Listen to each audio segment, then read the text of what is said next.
Alright, so it looks like we got Nuno in here, Dune 591, Jose Ferreira. David Very says he's stopping in for a bit just to show some love. Hey, I appreciate it, David. It's cool. If you can't catch the stream, no big deal. Basically all I'm doing today is just tearing apart this Ender 3 right here, and that way I can kind of gauge the inventory and everything that I need as far as hardware and whatnot, because I'm not really sure. I got a bunch of screws and everything like that that's in this, and I may not have to order anything at all. I don't know what I need as far as hardware, so that's basically the purpose of this video, is just to tear this 3D printer apart. Hello Nuno, welcome to the stream, buddy. We're fixing to start up this Ender 3 Pro to Switchwire conversion. I don't even know if you can call this an Ender 3 Pro anymore because of all the modifications that I have done to it in the past. It's basically an Ender 3 Pro frame at the moment. But yeah, basically I've got all the main color parts printed for it, and I just sliced all the accent color parts for it today, and I need to run them on this thing. And I think what I'm going to do is I'm going to move my trident over to right here on my desk. That way that's where it's going to, little home is going to be, right here next to my PC or my desktop.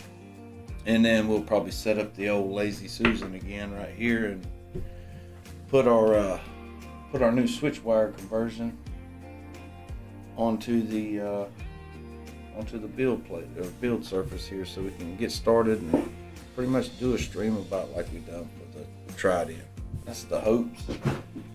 I think I have all the stuff that I need as far as the things that I'm wanting to do to it. Less a build plate. I think after using this Trident right here and with the PEI sheet, I'm really liking it. It's I don't have to put any adhesive on it or anything like that. I'll just keep it really clean and slice my parts, send them over to the printer, and they're stuck really well. As long as I get that first layer squish that everybody talks about, I don't have any issues with parts adhering to the build plate. So yeah, David, if you're still in here, I didn't throw the baby out with the bathwater. I really like the PEI sheet. I give it a chance and got it to work really well for me. Ender 3 Pro slightly modified. Yeah, it's fixing to be heavily modified, Jose. Yeah, we got there is a ton of parts that goes with this Ender 3 to Switchwire conversion. They've done a version 2, I guess you could say, and put all the STLs and things into the Git, and I downloaded them all and got it all printed. I just recently today, or overnight last night, got all the Stealth Burner and Clockwork 2 parts printed. They turned out really, really well. So, but yeah, that's basically what I'm doing today. We're going to be tearing this 3D printer slap apart. I'm going to take every nut, screw, bolt, whatever's in it off of it, decide on what I'm going to need. I got a pretty good idea. Basically all I need off of it is the rails, the build plate, or the bed, power supply, the screen, and a couple of the motors. Yep, that's pretty much what we're after today. So I'm gonna go ahead and shut down this Trident right here and unplug it. That way I can get it shifted and moved around, and then I'll move this printer right over here onto this surface. I'll start tearing it apart. Let me see. I need to shut this Trident down. We're gonna do a shutdown on the host control. And then I can power it off safely.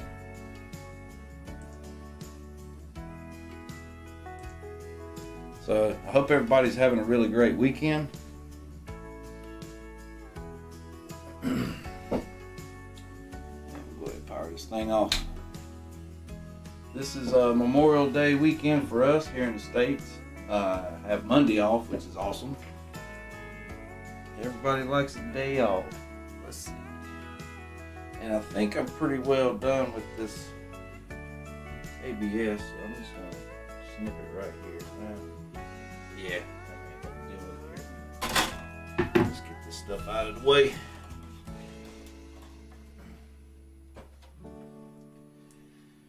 And I'm going to unplug it. Moving some cables around and things, just kind of reorganizing a little bit in here so we can make way for the new build. Make plenty of room.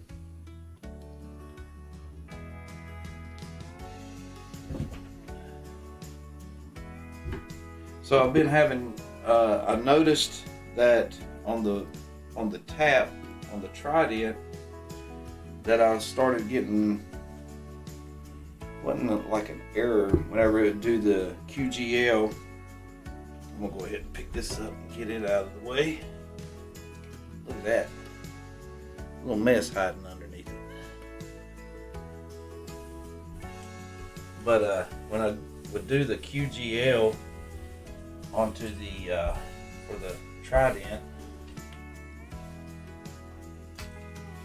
I was getting an error, or it was I guess it was too many. It was having to do too many probe points, I guess you could say.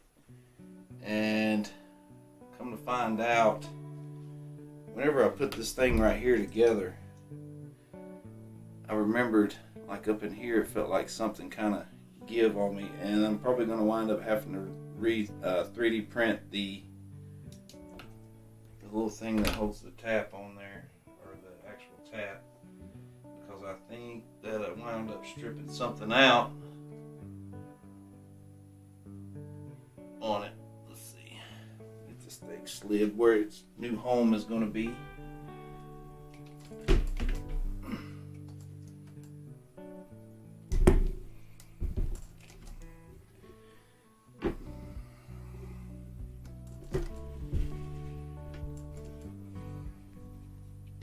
Stick it right here on the corner of our desk.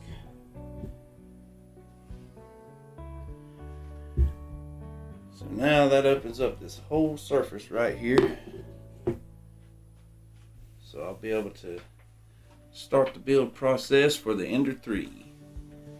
And I'll go ahead and get this trident plugged back in. And I'm probably gonna go ahead and put my filament on there. My tap magnets might be getting loose. I checked those out. No, it wasn't that. Yeah, it's like I said. I noticed that things had come loose inside of the hot end and whatnot, and it was because of, number one, I couldn't tighten one thing down all the way like it needed to be. And because I wound up, one of the heat set inserts, whenever I tightened it too much, I guess it kind of spun inside the plastic. So I could possibly just take it all apart, maybe super glue it, or I'd rather just 3D print the part and reset the heat set insert. Hey, there's Nick. What's happening, Nick? Welcome to the stream, buddy. In case you missed it, we're getting after this Trident to Switchwire, or not Trident, but Ender 3 to Switchwire conversion. I'll show you guys a lot of the stuff that I'm going to be putting in it as we go along and whatnot. But yeah, let's see. What was I after? Let's plug in the trident. And I need to do a color switch because I just finally finished all my main colors for the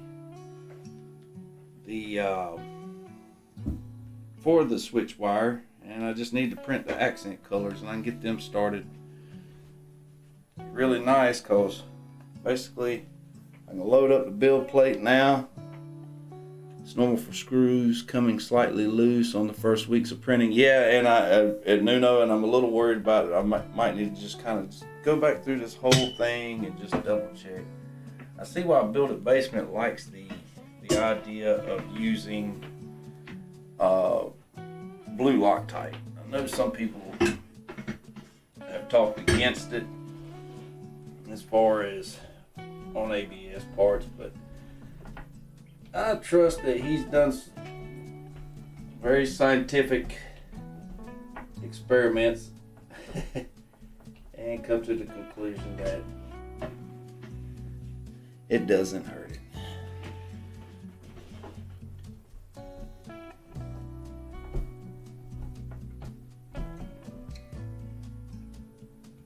I can get this thing plugged in.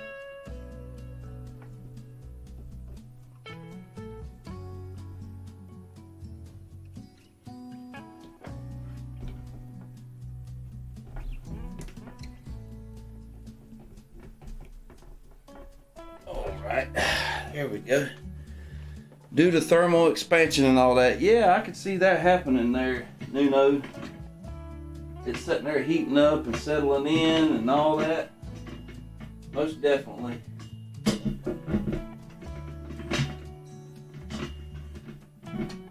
Thermal expansion and all that fun stuff. That scientific stuff.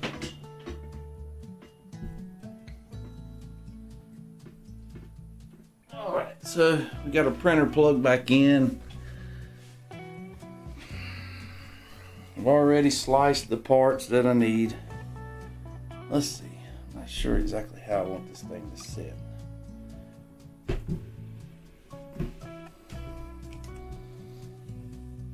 Can't use Loctite with regular ABS? Huh.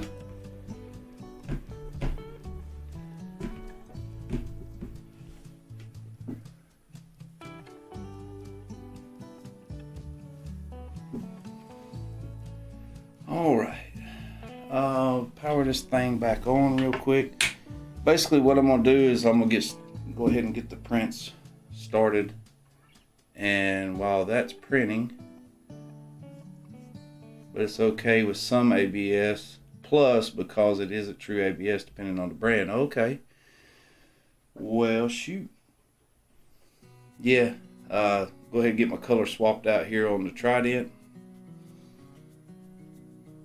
And we'll get the final print started printing as I tear this thing down.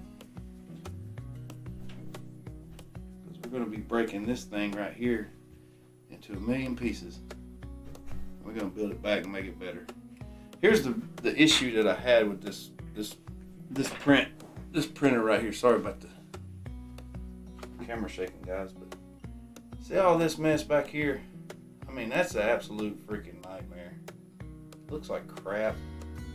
And it's actually, like when the build plate would go back sometimes, it would hang up, cause issues. I just wasn't very happy with that. And because of this, you know, I was trying to make a direct drive printer. I lost a lot of build volume because of all this stuff right here. Kind of sticking way up in the top, it would hit on the frame, so I didn't like that. With this Ender 3 Pro to Switchwire conversion, it's going to wind up being, I think, like a 220 by 220 build volume, something like that. Try to get the camera adjusted out here a little better.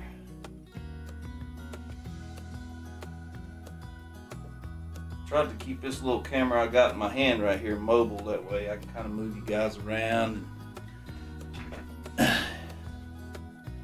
as I'm doing all this. So alright, we got this thing right here ready, powered on, and I'm gonna heat up the hot end real quick,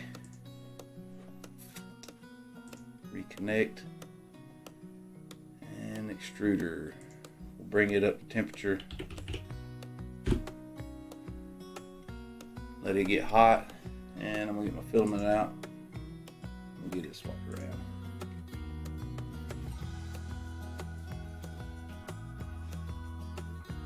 So the color that I decided to go with is gonna be black, and this is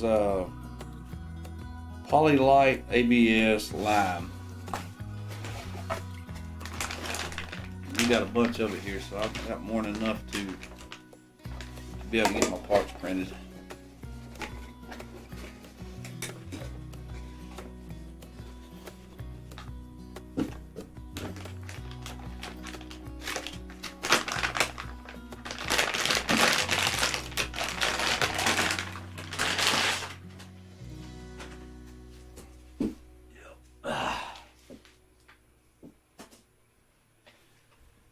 And here, I'll just show you guys some of the prints that we're getting off of this thing. This is the Clockwork 2 parts that are printed for this thing last night. I mean, it's doing great. Love it. It's making great parts. Really, really good parts.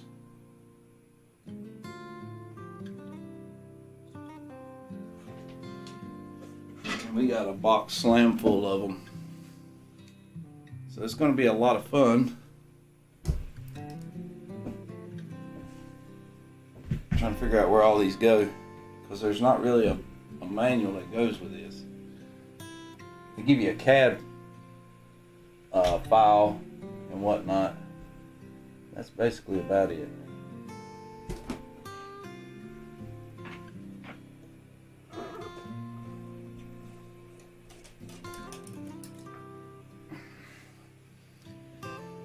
Yeah, man.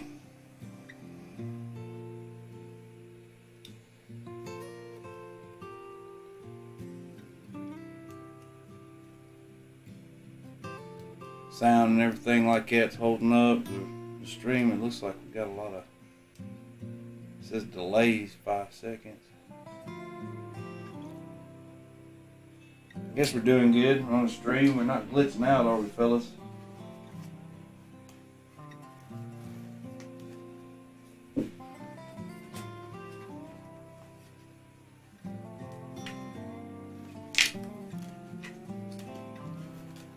We'll get this color swapped out here real quick. Get these parts going. Like I said, we'll move on with tearing this thing completely apart.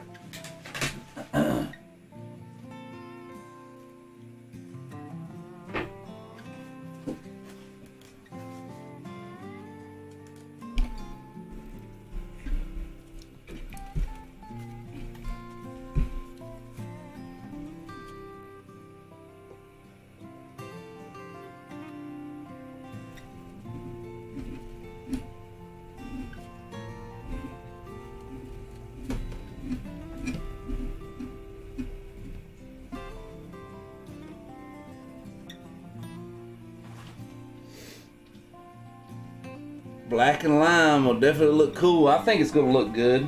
I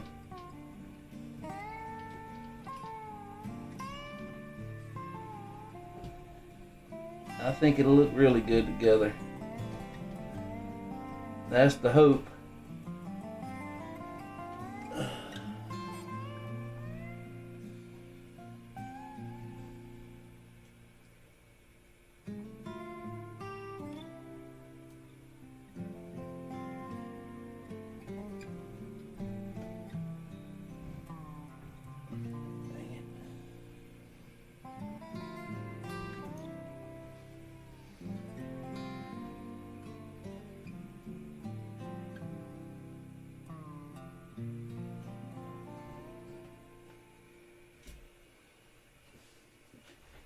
That is the hope, Nuno.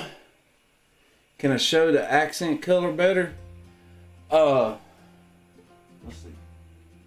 I don't know. It's probably not gonna really, I don't know how well that's,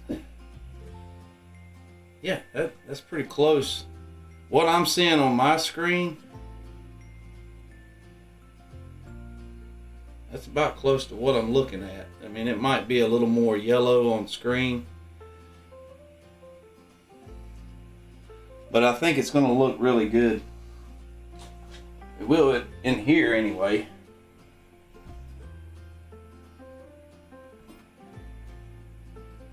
Alright, so there we go. We got the color swapped.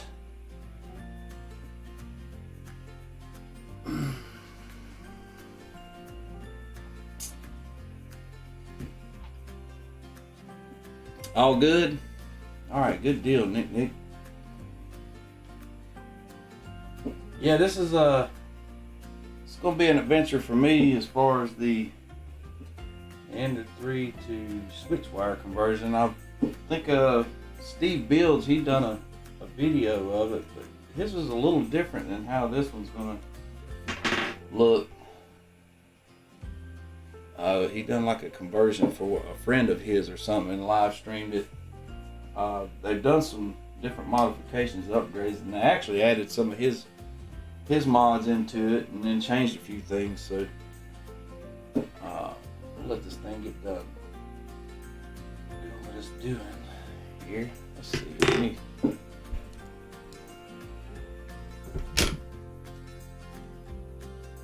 Looks lime on the camera for sure. It's gonna look awesome. I think it will, Nick. I'm sorry, Nuno.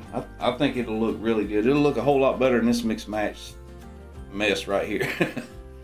Yeah, this printer right here is an absolute mess right now. Yeah, I don't know if you can. Let's see. Here's something else. So Marlin firmware, and that's what this thing's running. It's such a nightmare to be able to make like corrections in the firmware and stuff. See, you see how my build plates, my glass is shifted over that way? So it was like, hey, slice new firmware, come back, try it again, and put it on an SD card and all that. And that stuff right there just got absolutely annoying with me. I'm loving this clipper. Ender 3 looks like it has a lot of work and love just like yours. Yeah, I played around with it quite a bit. Jose, and basically what got me started on this journey, and it even led me to Voron, was this printer. I was looking for a linear rail direct drive 3D printer. I noticed right away with the Ender 3 that the V-slot roller wheels wore out really quick. They were wearing, and I didn't like that. And then I was seeing people doing linear rail mods, and I was like, oh, that's neat. So I started looking for something of that nature. You never got to build the firmware with Marlin. It's not fun. Clipper is way easier, way easier. It's not fun at all because you got to download VS Code, build your firmware, put it on an SD card, put it on the print. It's a nightmare. It ain't fun at all. It was a school. It was a school just like you. Huh. Alright, let's see. Let me go ahead and send my file here over to my printer. Switchwire accent pieces. Let's cool this. Let's bring this extruder temperature down.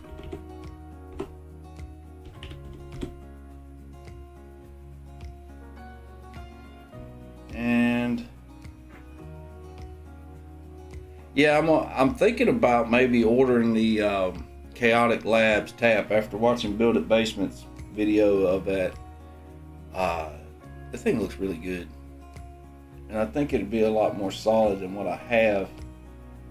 The only thing that I really don't like too much about it, and it's not that I don't like it, it's just it's so much different from the way I've got mine set up, is the fact that I'm using the way I done the untap mod to this tool head right here, which means I would have to wind up going with I think you got to put like a resistor or something in line with that, with those optical switches or something of that nature. I haven't looked into it really deep. Just try to keep my tip clean. Yeah, we got all kinds of mods. We need to do this thing. We need to add lights to it. We need to maybe even put a nozzle brush in there. That would be great.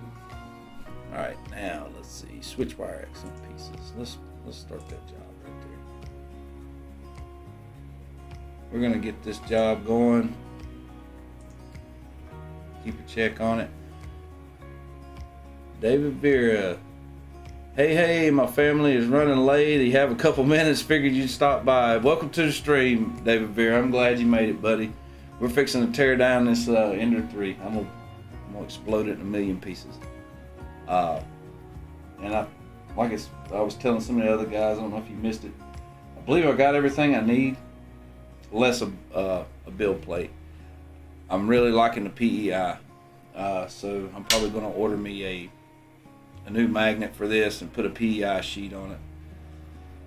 If mine is working, you wouldn't switch, especially if it's working well. The CNC tap is a MGN7 rail, you believe also.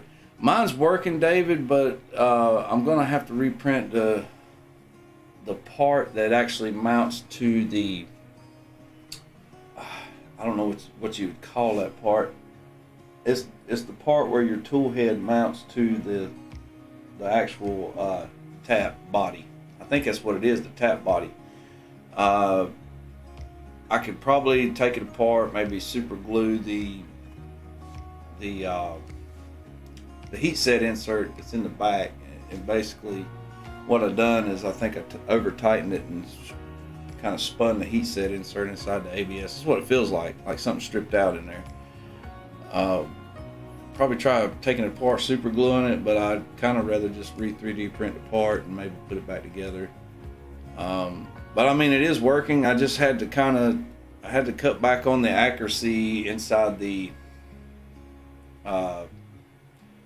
in the printer.config and slow the print speed down because I was getting an error read on the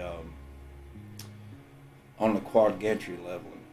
So it got to where it wasn't very accurate. A lot of it had to do with things working loose. But yeah, that's a good thing about not going the CNC route. You can always reprint new parts anytime. Also, the plastic part has a breakaway feature in the event of tool head crack. Oh, okay. Well,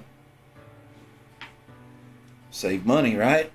Yeah, I was thinking about just 3D printing a part. Right now, I'm just trying to get all the parts done for this, and the last things that I have to print for it are being printed right now. We're getting them going. And it's all the accent colors. It's going to take a little while for the build plate to heat up. So, in the meantime, let's get started tearing this thing apart.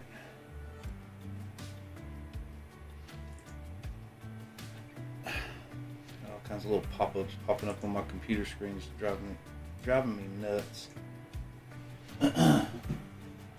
And where do I start? Let's see.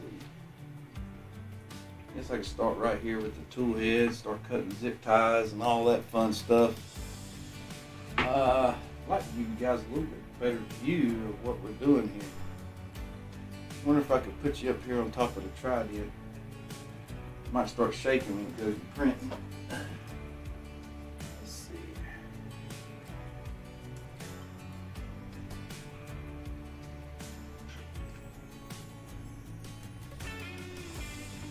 Give you a trident view, fellas. How about that? Maybe that'll work. Top down. Maybe.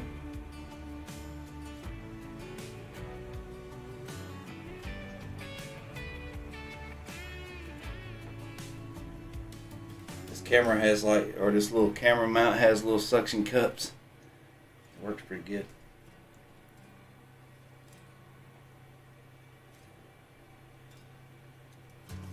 Because it sticks to that plexi. How's that? Is that a little better view? Maybe? A little top-down view there. Smash away. Yeah, I'm really enjoying that PEI. May be able to just reset the heat set insert. You may not have to push it in far enough. Well, you might be right about that, Nick. And I thought about that, maybe like reheating it up, maybe it would reset it. I don't think. Nah, I'm not going to enclose this one, David. Nuno, nah, yeah, okay. I see where Nuno asked me. Nah, I'm not going to enclose this one. I mean, I already have the trident. It's enclosed, so I'm going to be using it for all my high temp, 3D printing and anything that I need enclosed. As far as this one goes right here, it's going to be basically used for 3D printing, PLA, or maybe TPU. TPU doesn't need an enclosure. I've printed a lot of it without having to enclose it. Let's see. What I miss here? The CNC tap also has a breakaway. It will break away all that is attached to it. Smash away. What are you talking about, Nick? Smash away. You had 2 heat sets pull out a bit after a bunch of PC carbon fiber printing. You just pushed them back in and pretended it never happened. Yeah, it's a fancy little ender. It's pretty fancy. So basically, this is like a little kit. When I started looking, and I've said this before in other streams, I don't know if y'all have heard it, but it was a kit through a company out of Texas right here in the States called Makers Development Group. And at the time, I didn't know nothing about Voron, and I was looking for a 3D printer that had linear rails, direct drive, extruder, all metal hot end, doing modifications like that and such, because I wanted to be able to 3D print TPU for the drone stuff that I do. And plus I noticed that the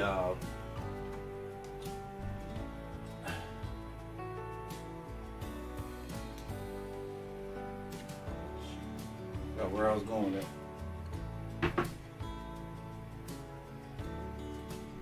But yeah, I was looking for stuff to be able to mod this printer. Didn't know nothing about Voron. Had I known about Voron, I'd probably built me one of them, or started trying to build one of them. Who knows? Yeah, we get to tear this thing completely apart. Little bomb it. I've got the Big Tree Tech Manta EZ board for this printer with the easy stepper drivers, 2209s. We're going to be putting the Fadus BMS Dragonfly hot end. Alright, so there's that. So I guess we just need some tools, huh? Alright, family is arriving. Have a great stream and weekend, everyone. Take care. The Poor Boy Channel, Nick, Nuno Vicente, and Jose Ferreira. Hey, you have a good weekend with your family too, and hope you have a really great Memorial Day weekend with your family, David. I appreciate you stopping in and saying hi, and we'll catch you on the next one, buddy.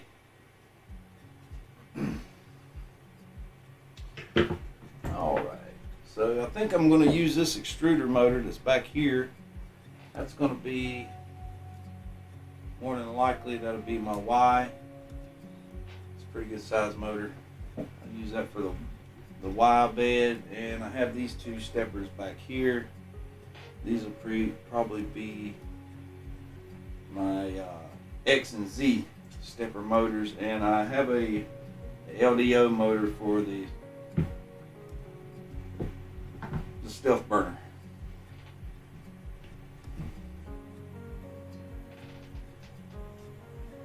Well, that broke.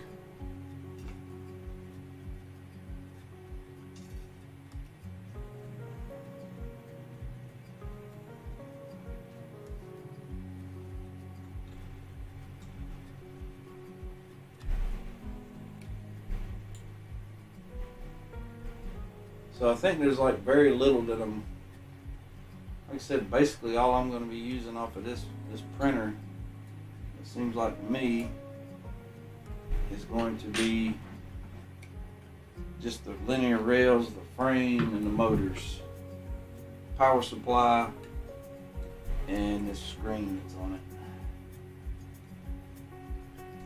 Everything else is going to be chucked to the side, I do believe.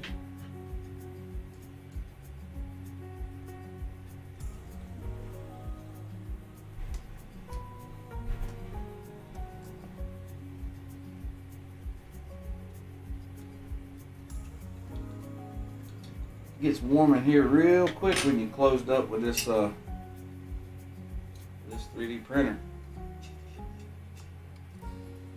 So there that is. So see, this is why I'm tearing this all apart. Let's see. Dang, I'm confused. I don't even know what camera I got going on here.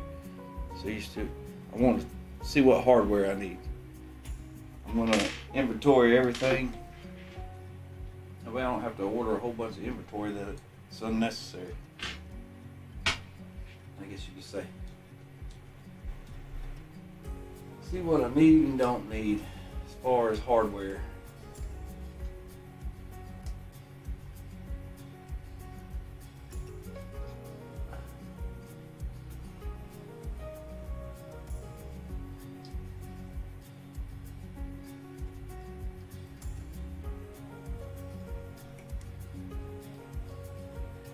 And I got this little tray right here, little parts tray. Let's see.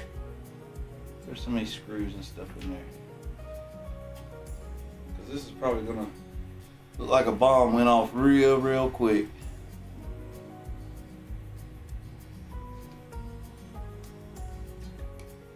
I wasn't sure if I was gonna do a stream this weekend. I know I didn't do one last weekend. And I was like, well, get back here and get started tearing this thing apart at least. So it's kind of unplanned.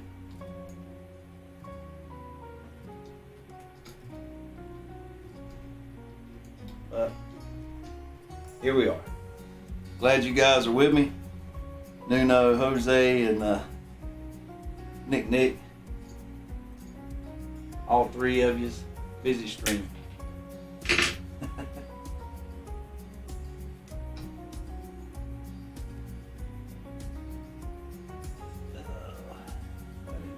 Out.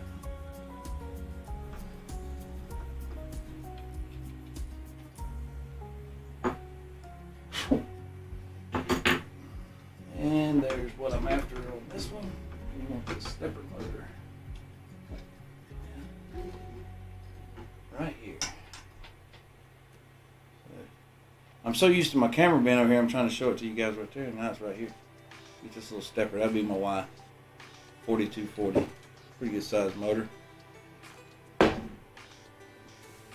Yeah, buddy. Oh yeah, I think I'm going to wind up using this little fan too. I think it's going to work really well for my for fitting inside the stealth burner tool head. I think this is the size fan that I need. Pretty sure it is. Like I said, there's a lot of hardware in this printer right here. May not be nothing. I'm not sure yet. I printed off the bill of materials for this build right here in particular. I have most of the stuff. Some things I'm probably going to do a little different. You just notice that your work computers have PuTTY to SSH on the server.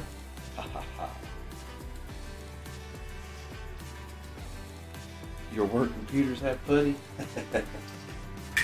I hear you. Are you at work today, Nuno? Let's see, we got a little dust on this fan right here. Oh, here we go. It might get a little shaky, guys. You're on top of my ender. My trident. I might have to move you. This is fixing to start printing. Let's see. Switch you around. Let you guys check her out.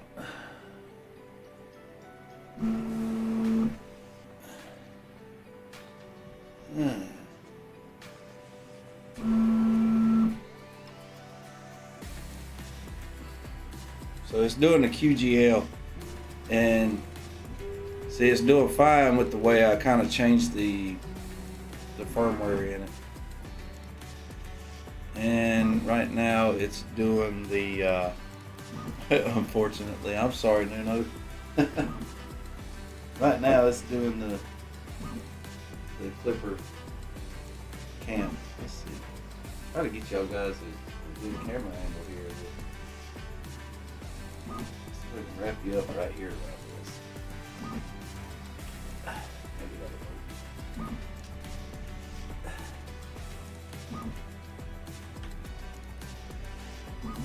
Put you on the Ender 3. How about that? We're gonna let it. I'm gonna let it run through here and do its bed mesh and everything. Make sure I'm getting a good first layer. I've still been having to tune on the offset for the Z. I know everybody's like, hey, you can go in and you need to manually adjust it and whatnot. And I do. I just haven't got around to it. Been doing everything else in between. So we got some compressed air here. Not sure what this is open.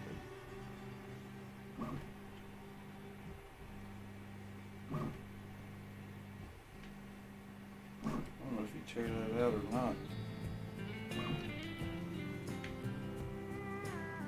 Big small tab on top, yeah.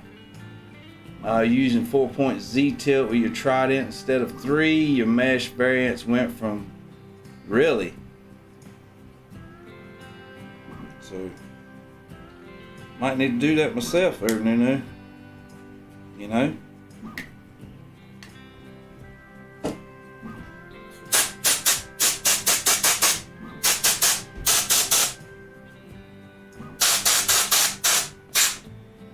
A little compressed air going on there. A little dusty. Look like we got a little cat hair in here too. Yeah, I thought about that, how it only does like a 3-point QGL.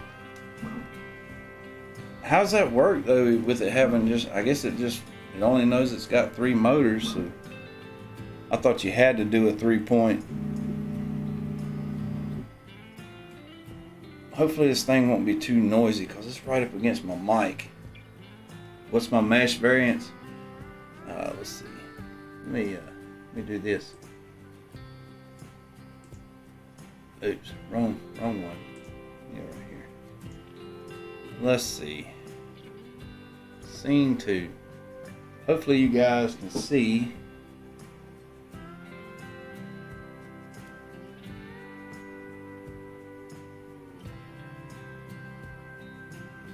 Let's go over here to the QGL.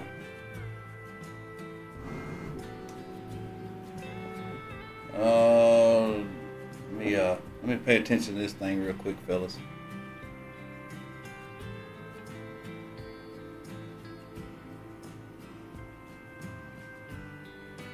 Let her get her going real quick. Let's go back to see.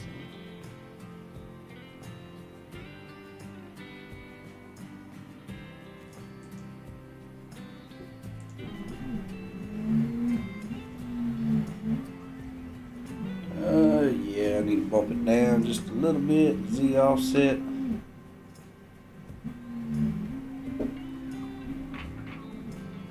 These different filaments definitely tend to act completely different.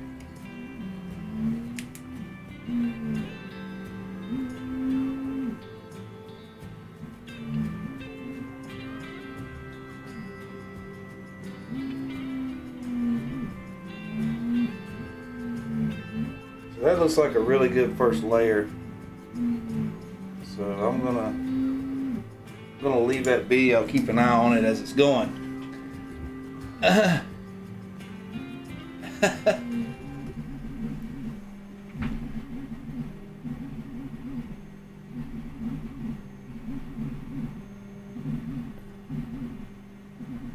So that line, it just prints so freaking good compared to the black. I don't know why, but it prints really good. So easy. I don't know what, I guess the different colors or something like that, but it prints beautiful. Alright, where was we at? Let's see. Turn these down here. Get you a top-down view. Get the wire out of the way. Oh, camera's getting confused. You don't know what to do. So the poor boy's a terrible streamer, y'all. Just so you know. my rookie year. You'll have to forgive me.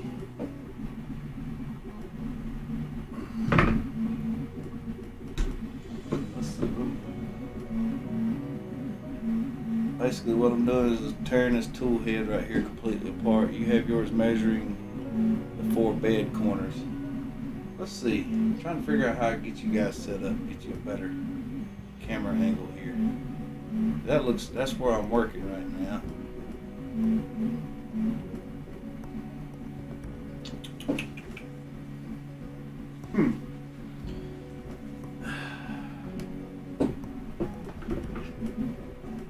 And I don't want to put you on my bench, my desktop here, because with the trident moving, it's going to be shaking you the whole time.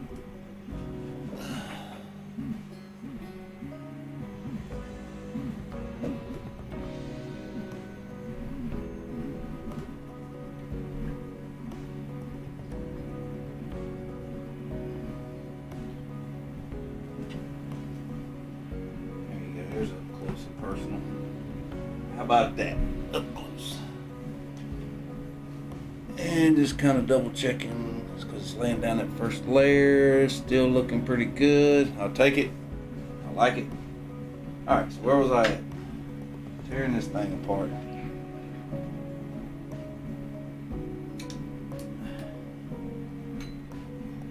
I'm going to have to go through all this hardware after I'm done streaming. Like I said, just kind of inventory things a little bit. See, I think that this build right here actually calls for little M3 hex nuts like this. And I thought I was gonna have to order some, but may not, which is a good thing. And there's one for the sweeper.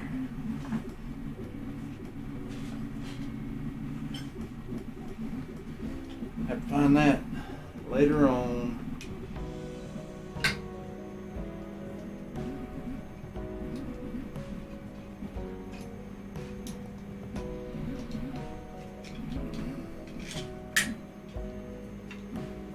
There that is. Little cooling fan duct. That's designed by Makers Development Group. That came in the package there. I think they printed these parts out of PETG. They're kind of flexible. I believe that's what they said the parts were printed out of. Now let's get this hot end. This is a Micro Swiss all metal hot end. I guess some of the first ones that they had.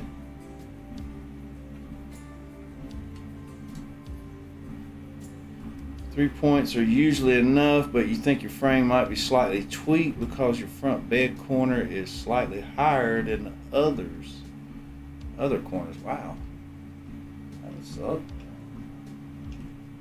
Dang, is that screwed that way wrong? Huh.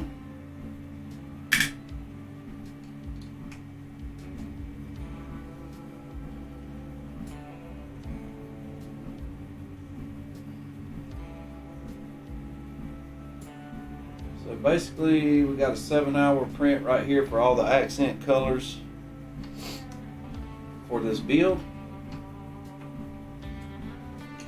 And like I said, I'm pretty sure that I have all the primary color prints. There that is.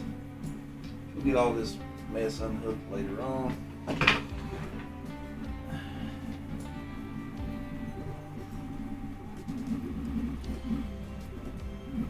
Go ahead. Let's see, I made this BL touch to where I can disconnect it pretty easy. So there that is, that's unhooked. Now I got the BL touch right here freed up. This thing has dual Z steppers on it. Dual lead screw steppers. If you've been a bad printer, it's done really good. I mean, probably could have just thrown a board in it. Or it actually has a board that I'll be able to run Clipper on. It has the Victory Tech SKR Mini E3 V2, I believe is what it is.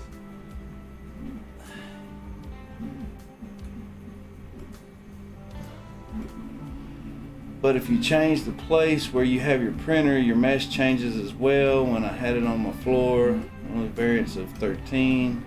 I remember you talking about that in a past stream, you know. And here's a couple more hex nuts in here too. And I think like I said, I think I'll need 3 of them. So it winds up being good to kind of being able to take this thing apart. Figure out what I need and don't need as far as hardware.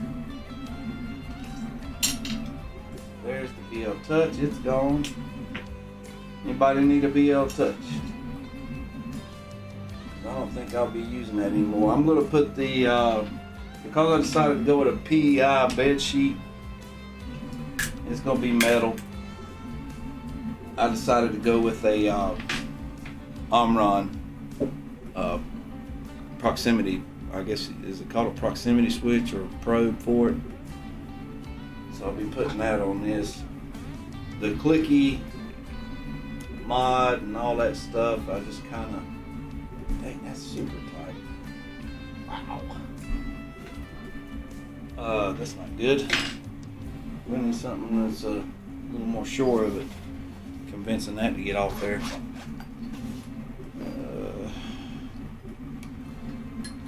Let's see.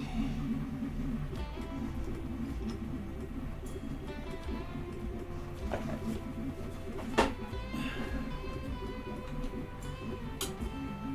there we go. Why is that so tight? Dang. Sounded serious.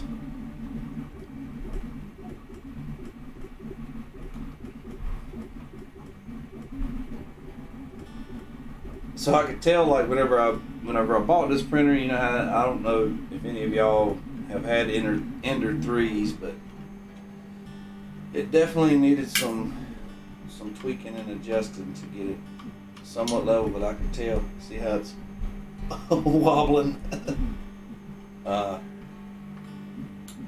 It's not completely square.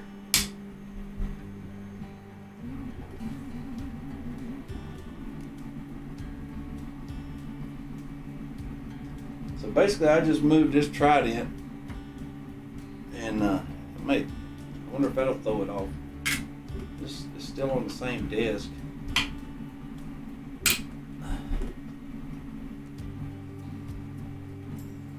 This was another thing right here that I really didn't like about this. After I got it all put together, was how all this right here was set up. Because that's what it was. I was looking for a dual gear. That was the other thing I was thinking about, a dual gear direct drive extruder. And basically this little piece right here is used for the original Creality. I guess it's got that little single gear with the little pulley or whatever, little guide.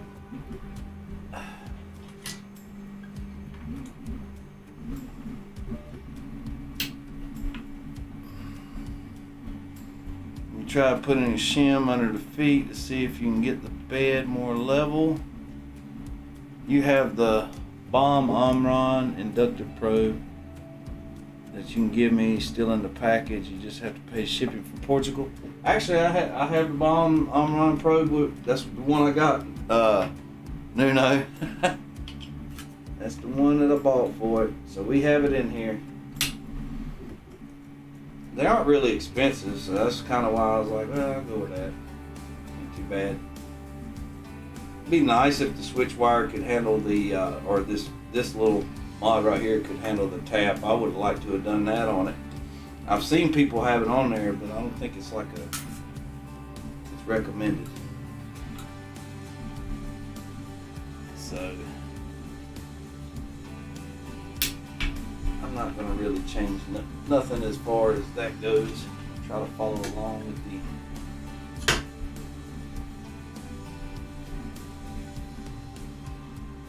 with the process, whatnot. Like I said, there's not really a manual for it. Best thing I can do for this build right here is look at the CAD. There's not a user manual to follow like the Trident, so this could get real hairy for me real quick. But like with this mod right here that I've done to this printer, basically I didn't have a user manual with that one either. It was terrible. I had some drawings and whatnot to go along with it, so there that is. That's the tool head mount. Definitely doesn't look as good as the Clockwork 2 or Stealth Burner. Not at all. Not even in the same freaking ballpark.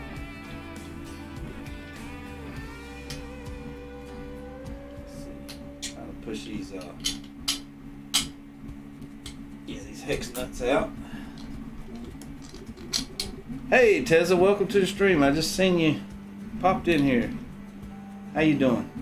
We're doing a Ender 3 to Switchwire conversion. Basically, I got to tear this maker development group 3D printer apart. So I don't need that no more. I don't think I need none of them little square inserts that was in there. If I do, I'll catch them later. Oh, okay, there's another hex nut right in there, though. I'll take that. Might wind up needing that. Push that out. And I believe that's everything. That little square nut right there was trying to come out, but yeah, I think that's everything. Alright, slide that to the side. I guess I need to get a box for stuff that I'm not going to use. There is a Switchwire manual. Yeah, the Switchwire manual, but not for the conversion. No, there's not one for the conversion. I could follow the Switchwire manual for some of the stuff. Tezza, I do know that. Or Nick, yeah, yours and Tezza's icons right there kind of match. But yeah, I could follow the Switchwire manual to a certain extent. Some of the things I might have to stumble and bumble through a little bit. So I'm gonna grab me a box here and just chuck these parts that I'm not gonna be using.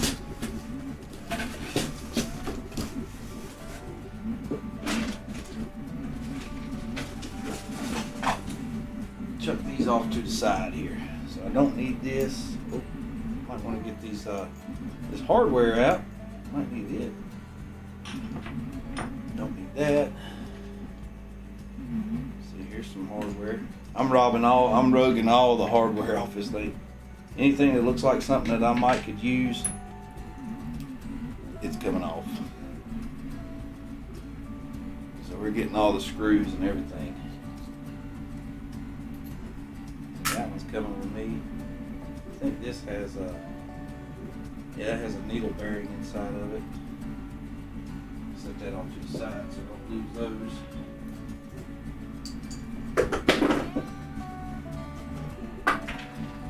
We're basically bombing the Ender 3 today.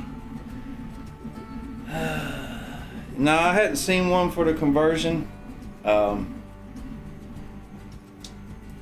And Nuno, I will use the Switchwire manual when I get to that point. I think there is something I'm gonna have to do kind of funny with the frame once I get it tore all apart. Let's see, there's a couple things. Let's get that. Right. Let me check on my parts real quick. It's printing up here. Oh yeah, they're looking good. It's doing fine. Doing fine.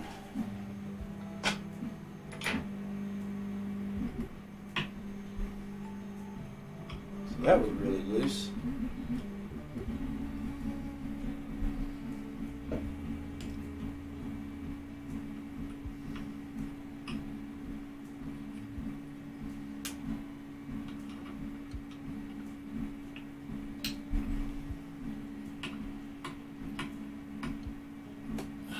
that X-axis mod you have there seems nice and expensive. It is nice.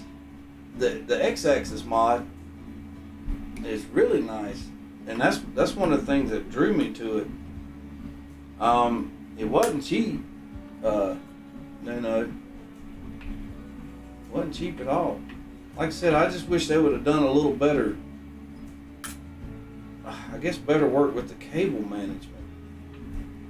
I tried to design my own, which this was when I was kind of new to CAD. I tried to design my own way to it probably would have been pretty easy now for me today to make a mount to be able to put a stealth burner tool head on it. That would have looked really good.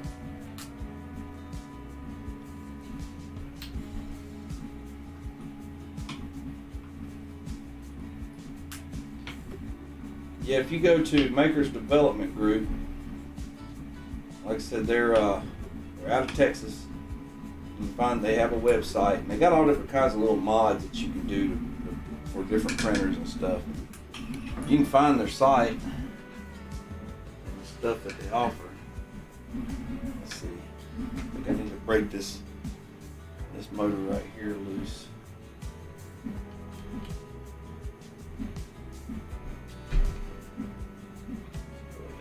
That.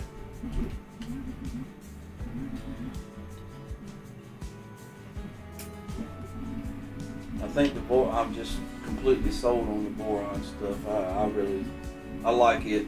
I like the boron stuff a whole lot better than anything else I've seen out there. I'm a little biased towards it now, especially after seeing the results I got off the Trident after building it.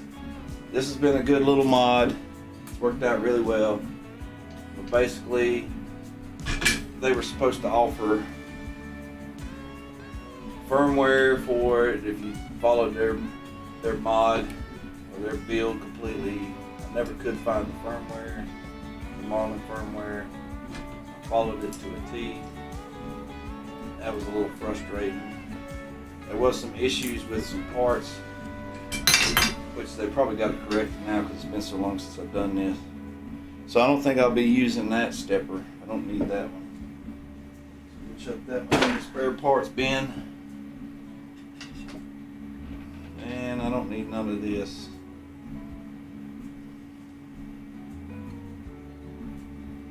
No. That's a sheet metal plate.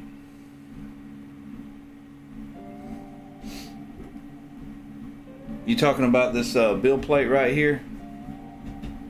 It's the one that comes with the it's the one that comes with the Ender 3. Or are you talking about up here? This is a CNC machined piece of aluminum.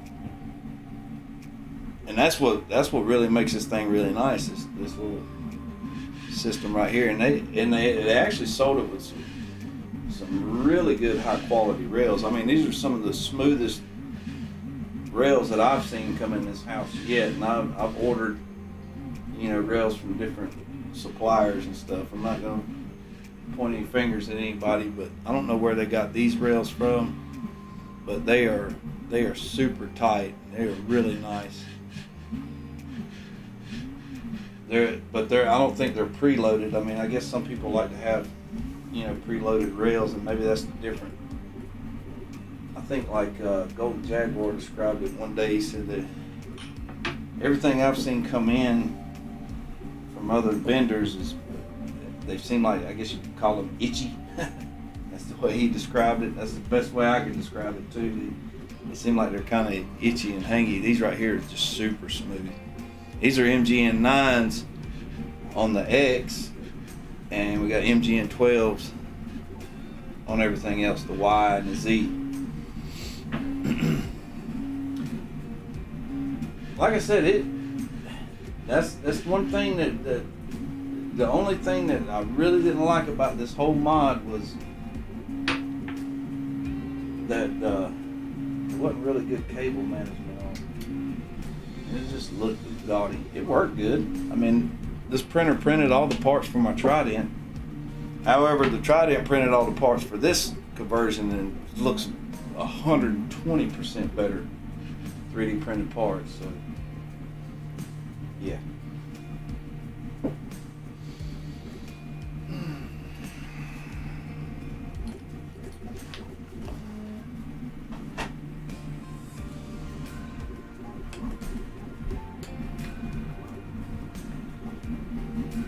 And it used a lot of the switches and things like that from the Ender printer, like this right here, this limit switch. Use this one. They had little STLs. Well, they already, I think you could buy them. Or, yeah, basically use the factory limit switches from the Ender 3. So yeah. Might be needing that limit switch.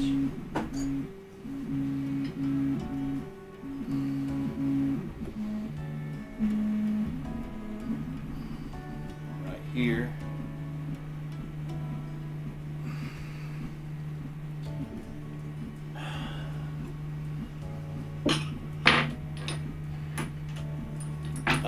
MGN9 with the Switchwire. I don't think I can reuse the MGN9. It calls for MGN12s. I'm pretty sure. Nuno. And I have the MGN12s that I need right here. I have all of them for it. So. Those MGN9s could probably wind up being used for something else later on in the future.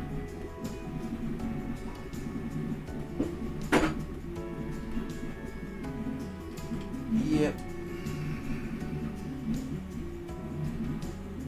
Let's see, I don't think I need to. Oh yeah, I might have to take that off. Yep.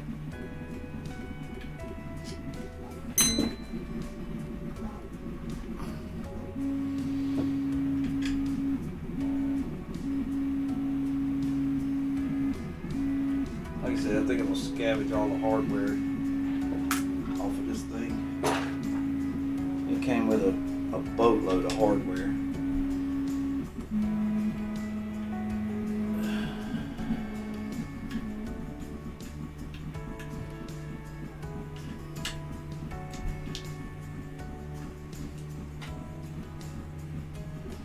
Now I have to build a V2.4. I hear you. What size do I need to build?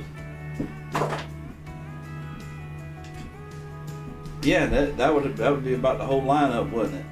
So I'd have the Switchwire, the Trident, other than the Legacy, I guess. Yeah, I like these Voron printers. I mean, they're super nice. Like I said, this one right here, I don't think it would. We'll take these rails off, put some zip ties on there. I don't know what that was. It just fell out the back. Oh yeah, that's right. It had these little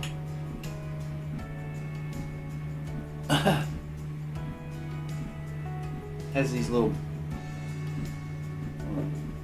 like lock nuts.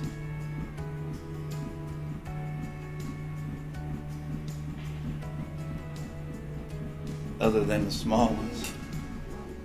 Oh yeah, I forgot the V0. They got those too. I don't know what I'd use one of them for though.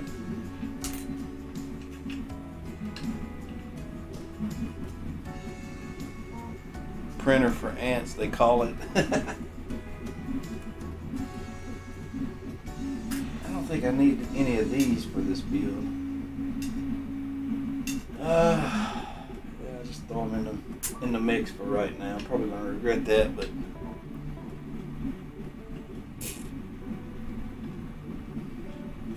so we're breaking her down from the top down. That's my idea.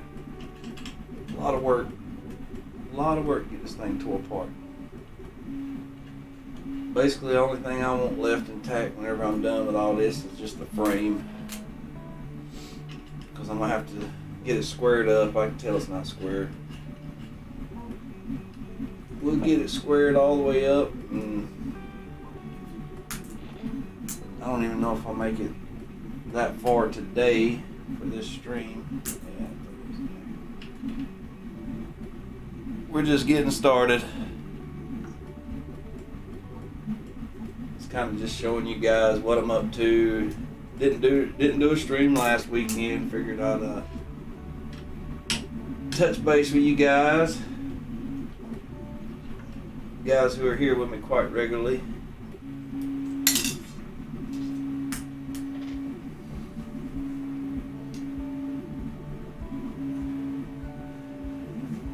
And it can print a trident if it needs to, like yours did.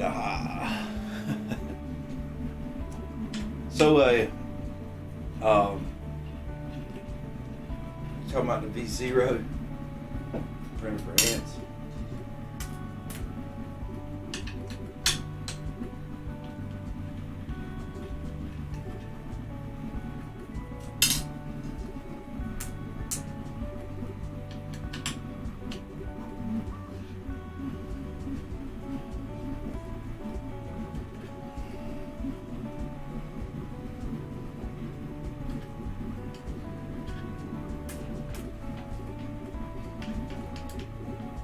It took a little while to build.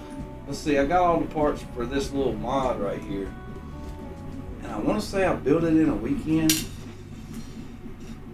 Maybe. Or got close to having it built in a weekend. Or no. So, that's right. I'd ordered the Y rails for the build plate.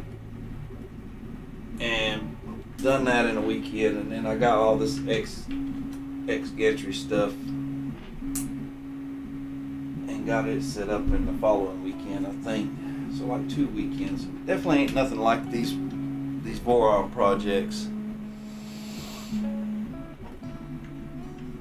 Nothing like them.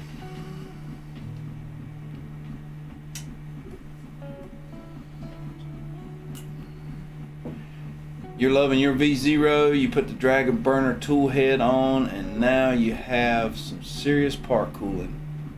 Yeah. Well, I don't even know nothing about the drag and burner technique.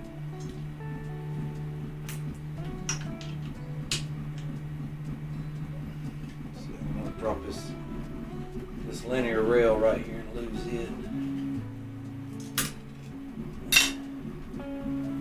Lose all the bearings out of it. That wouldn't be good. So now I'm gonna put some zip ties on the end of these so I don't lose the carriage.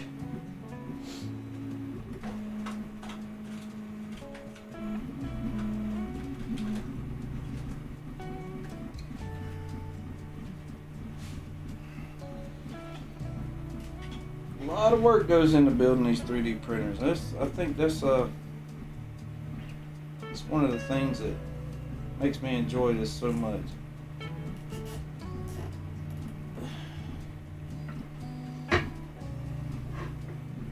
So I think these are 300 millimeter MGN9s, MGN9Hs.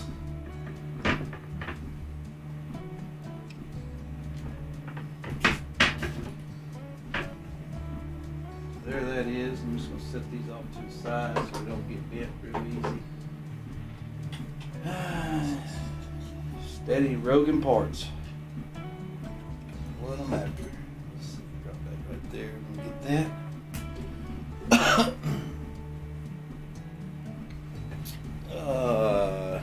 Machined aluminum. You're still using the 3010 blowers on yours, have 12 volt overvolted fans, and they're enough. You barely print PLA with it. Yeah, and this printer right here too, I'll probably use it for, you don't need an enclosure. 3D print PLA. So that's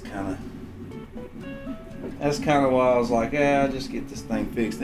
Another thing that I didn't like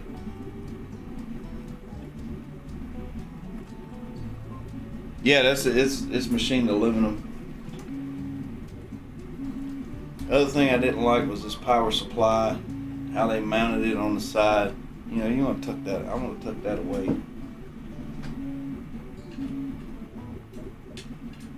Let's see, I need a magnet or something.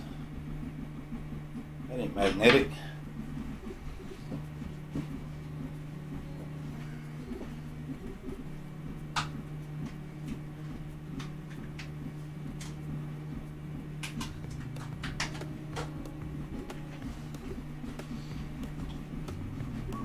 I think it would have been a really sweet upgrade for the Ender 3s, in my opinion.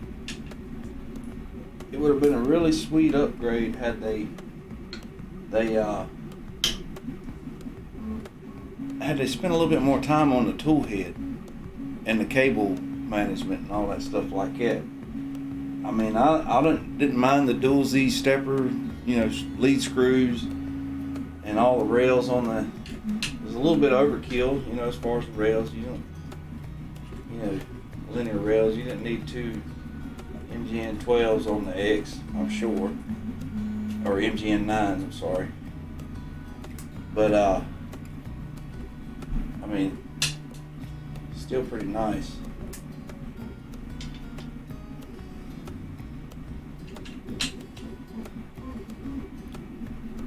Also, Surprise You seems like a very nice mod for the E3. It is a really nice mod, Nuno. It's not a bad one.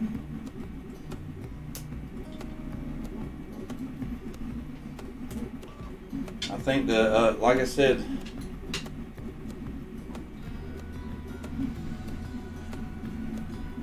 I'm doing this for aesthetic purposes as well.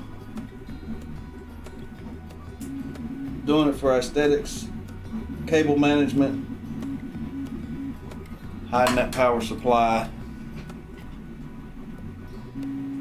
But it is a nice mod. I'm not going to knock it. It's a really nice mod.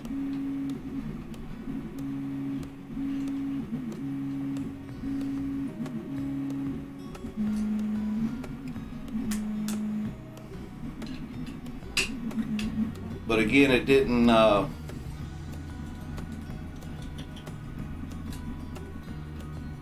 It kept hanging up on the Y. I'd come back after doing a bad level and starting a print. It would hang up like crazy on the Y. Needed to be running clipper.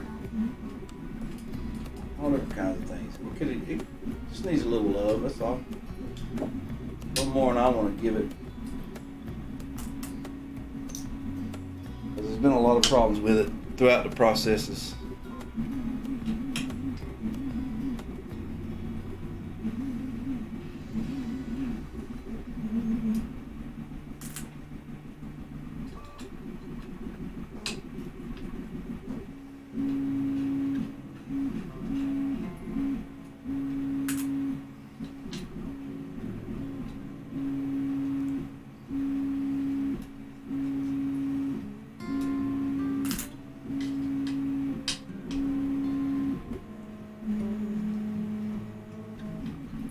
I think the Switchwire would be a lot nicer mod,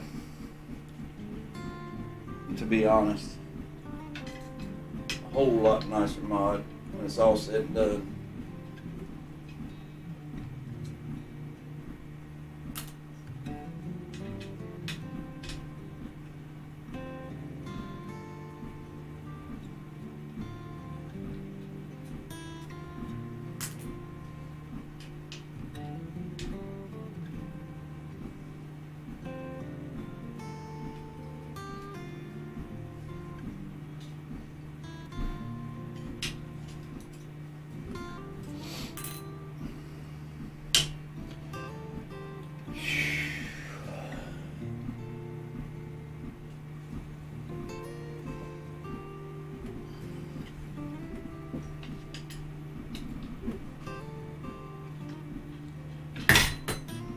Stupid.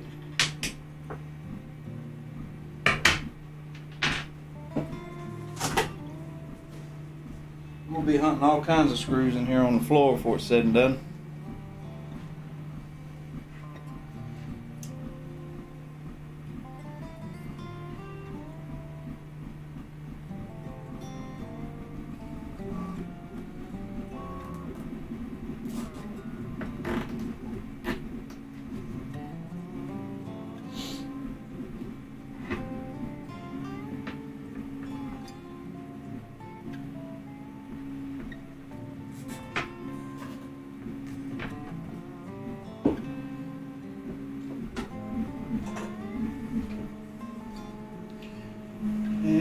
almost got the X off here. Let's see, I need probably a 3 hex key.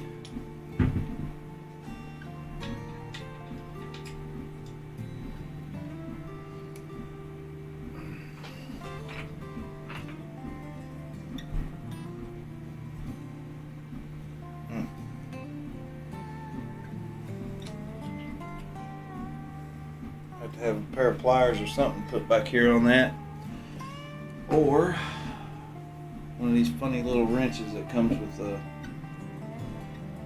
came with the ender printer.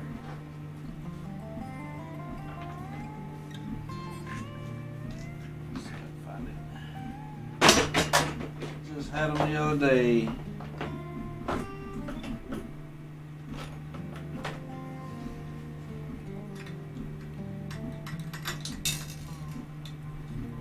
That'll work.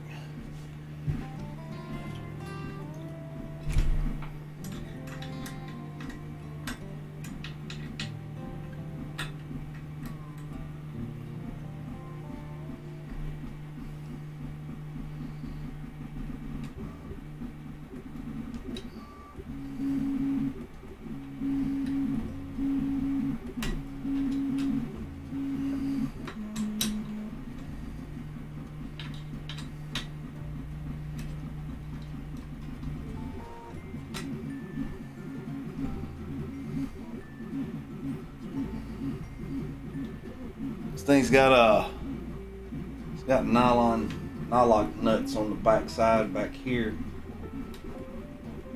They are super tight.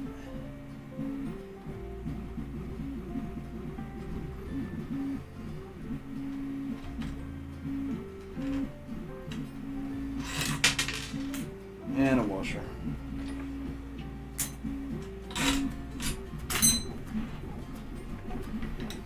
It was a nice mod, fellas. It was. But we're gonna make one a lot nicer. A whole lot nicer. I promise you that.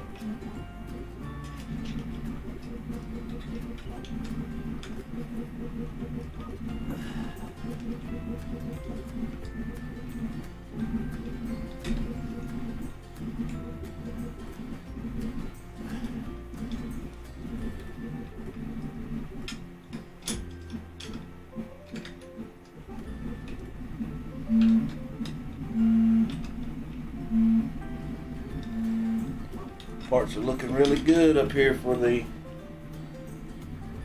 little conversion.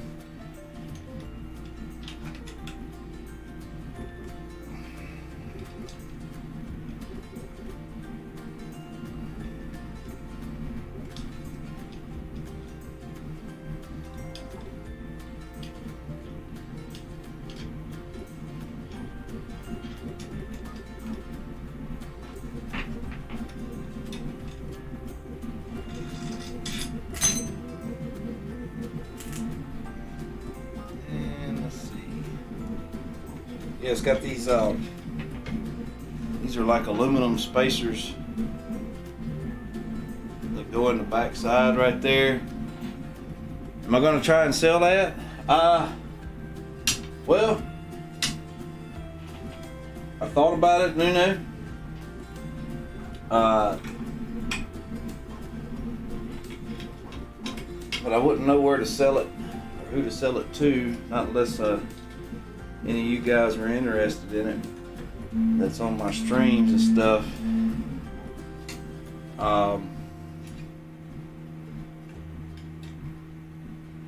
And like I said, I'm gonna be roguing a bunch of the hardware off of it.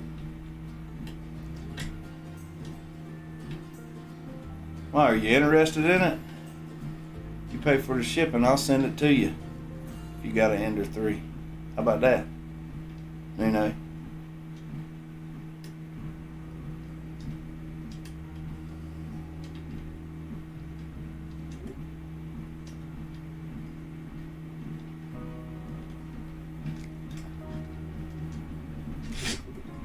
But like I said, there's going to be a lot of the hardware and stuff that I'm kind of stealing off of it and using for my conversion.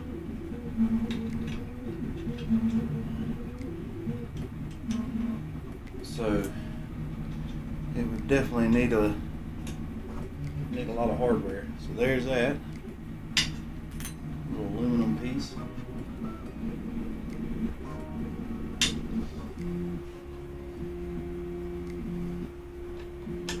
So that's freed up.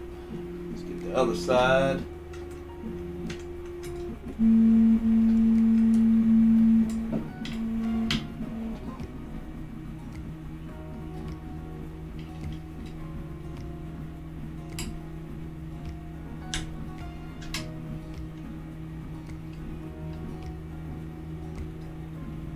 Thanks, but I don't have an E3, and if I had, I would probably do the same you're doing now, tearing it apart and doing a Switchwire, Ender 3 Switchwire. It has been a really nice mod. I mean, it really was, but again, it really, the reason why I'm sitting here tearing it all apart and doing this modification to it, it hadn't really been as good as what I expected it to be for what I paid for it too. I could have put the same amount of money, probably less to be honest, into a Switchwire mod for this printer, which I didn't know was available. I don't even think there was one available for it at the time, and had a whole lot better printer. And I know it would have looked aesthetically, it would have looked a whole lot better. And even when it comes to function and everything like that, I think it's going to be just judging from what I've seen so far, coming out from the the Boron community and stuff like that, people who are enthusiasts and things like that. From what I've seen, we're going to have a better printer when it's said and done than what it has been. I really do believe that. How much was it, if I don't mind saying? So I think like it came in, you could buy the whole mod all in one shot, I'm thinking. I might be wrong on that, so don't quote me to that. It's been so long, Nuno. This thing's been modded for a minute. But I want to say like this whole X system right here, that's the rails, the aluminum, and all that stuff. I think just the X mod alone was like $300, $200 some dollars, I can't remember. And then I had to go on Amazon and order the extra Z lead screw and all that stuff, so that was another good chunk of money put into it. Like I said, for the money that I have put into this, it's nowhere near as good a printer I think as the Boron stuff. And I'd ordered it in different parts and pieces, so it wasn't all one big mod that come in a box all at one time. It was different pieces over different times, again, because just kind of like how I've been building these printers. I really don't get to buy the kits. I mean, I probably could spend the money on a kit today, but I really just don't have the money like that to drop on a whole kit all in one shot, so I might buy a little piece at a time. So I bought if you was to go to their website and look, they offer, you can buy the Y rails and the Y system, and then you can buy this part of it, the Z assembly and all that, or the X carriage. You can get it in different pieces and stuff like that. It definitely doesn't have the community or the documentation behind it like Boron does neither, which in my eyes is a big issue with me as well. Let's see, this is I need something to prop that up.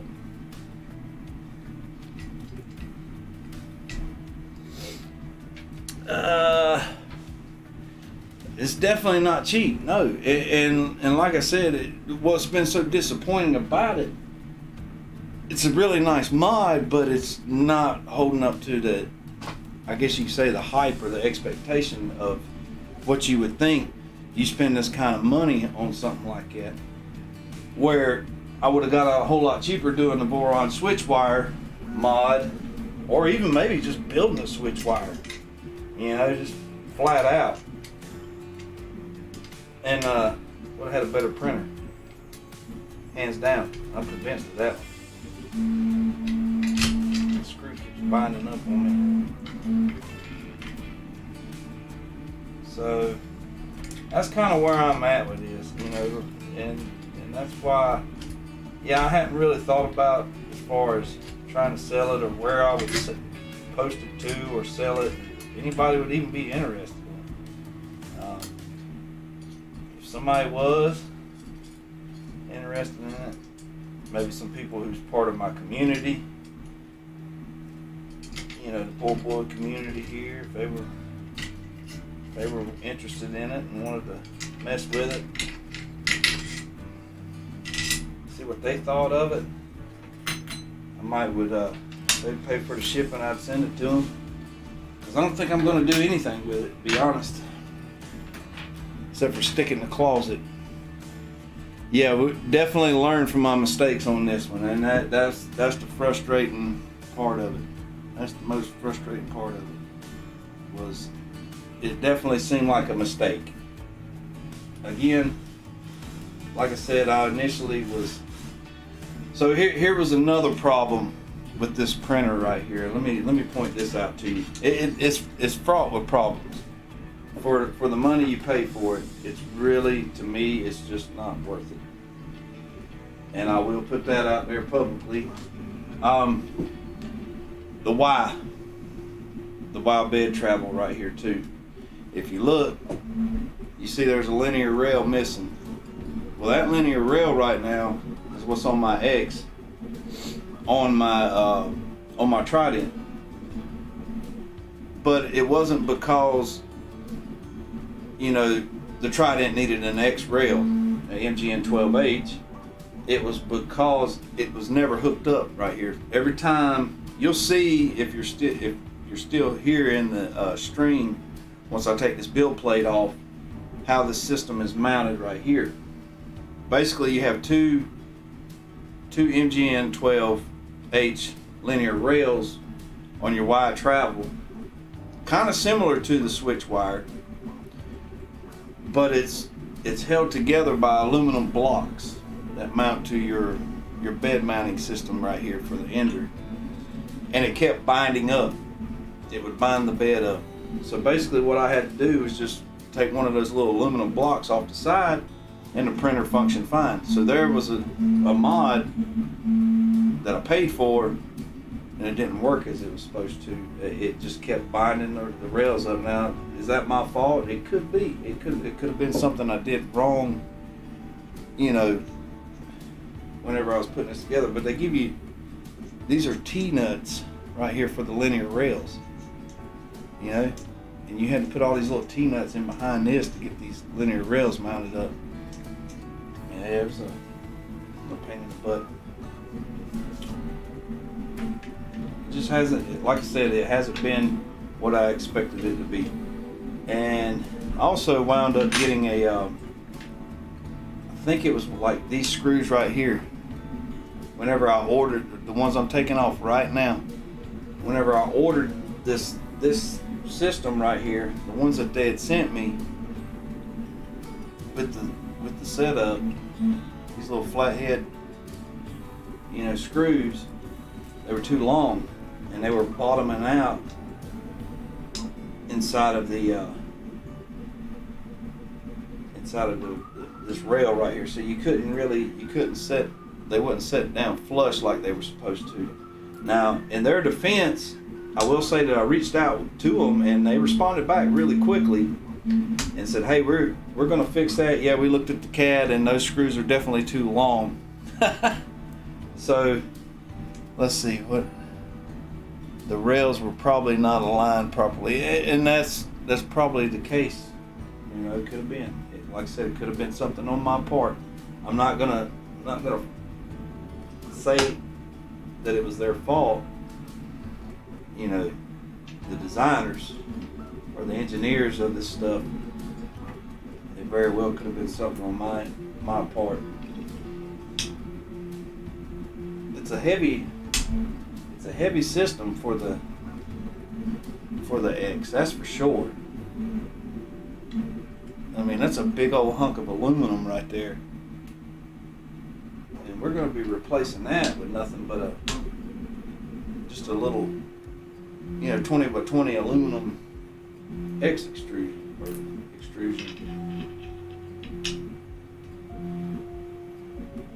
And it's, instead of having 2 Z steppers, you're only going to have 1. That's the work itself loose right there.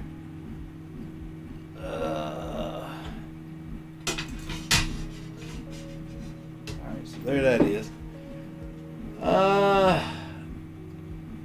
It is like the V2 4R1, really hard to get 2 rails perfectly parallel. Yeah, I'm hoping that I don't run into these issues with the Switchwire. Is what I'm hoping. Alright, so let's see. Making our way down here. Go ahead and unhook this. Limit switch here. Unhook this limit switch here. Unhook this stepper. Unhook these steppers. And the famous XT60 in the power supply for the ender. That was another thing that I don't like. That I've heard people having trouble. Oh, you guys can't see it, but there's an XT60 connector back here. For the power supply on the ender, and I've heard people talk about, that being a fire hazard with the ender 3s. So I would never want to leave the printer unattended, and printing. I didn't trust that at all. Not one bit.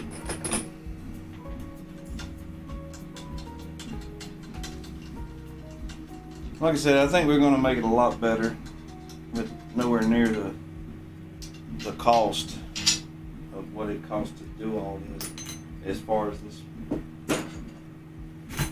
I don't think we need these. I think we're printing new ones that goes on the build right here. New thumb screws. So we'll be getting rid of these crazy wheels right here.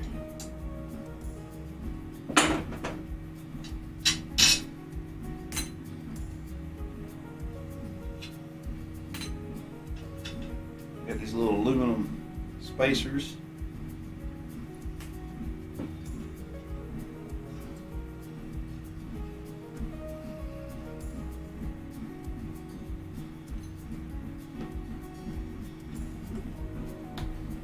Again, I'm not going to beat up the build too much, because I mean it was really nice.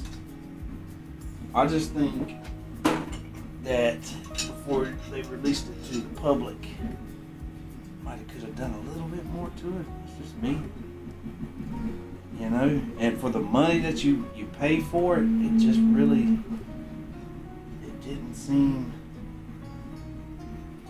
It don't seem like it's worth it. It's just. In all honesty, it really don't.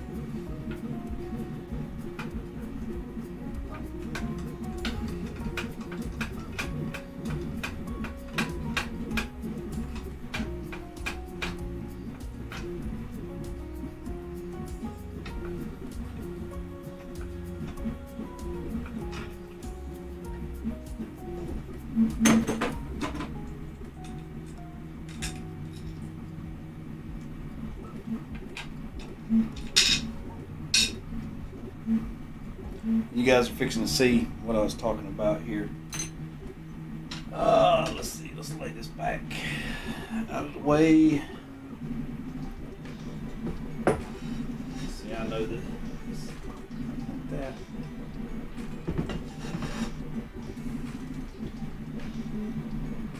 So let me pop you up here. So you see right there, you had two mounting points. You used the original Ender 3 stuff, and I've got the old aluminum block right here that mounted to the MGN rail that was over here on this side. But it never had that smooth flow. It always had binding issues. I mean, it would bind really bad, to where you're just trying to lightly push on it. You'd have to really push it back. I tried printing with it like that and realized right away that it was creating problems in my 3D prints. So I just completely removed one of those little aluminum blocks. Never got to use the other rail. And so that, again, there was another disappointment as far as like how this build and all that stuff came along, and I was just like, set it up the best I could, tuned it up the best I could with what it had,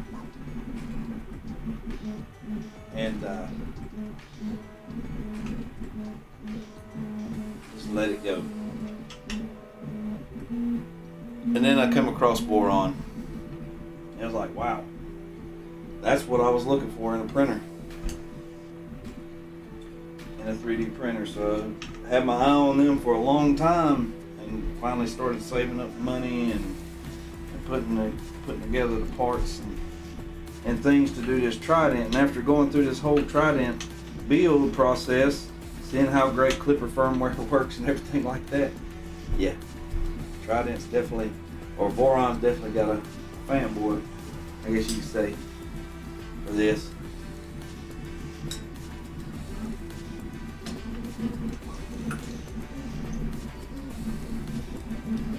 But yeah, that's where we at with that.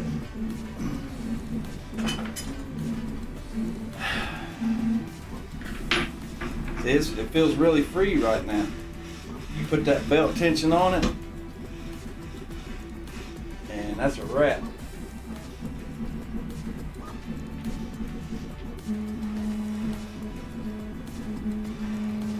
And it might have to do with the linear rails, They seem super smooth. I don't know.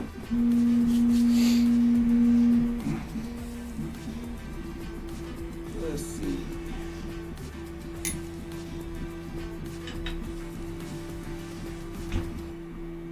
Some big screws right here. Washers.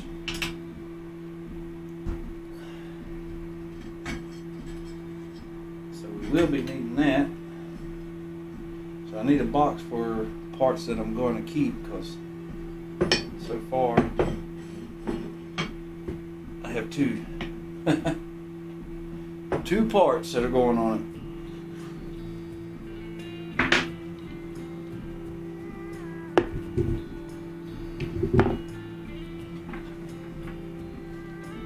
And here's the aluminum block. I'm going to get this off here, show it to you guys, let you see this. It's a little mounting block. Not been impressed with it, guys, and that's the whole thing behind it. It really came with a ton of hardware, little assembly guides, fraught with problems, and just my opinion, it was way overpriced. I guess you were paying for the aluminum. That's aluminum block.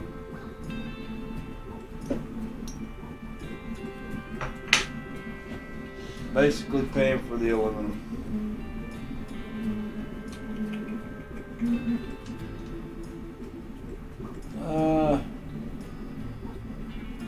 Yeah, I'll just go ahead and take this linear rail off. I need to clean it anyway. Clean it up really good. Take all the, robbed the linear rail for the Trident. One of them. Ordered some more.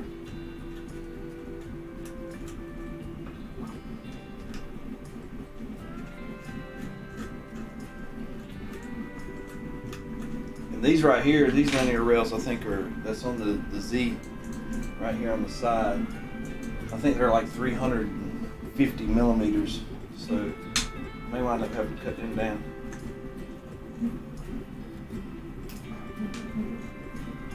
I got a ton of hardware to sort through after all this is tore all the way apart. So basically what this stream is going to consist of is tear down, and then I'll come back and we'll do a we'll get the frame squared up and start getting it assembled. By that time we should have all the parts printed, everything that I need.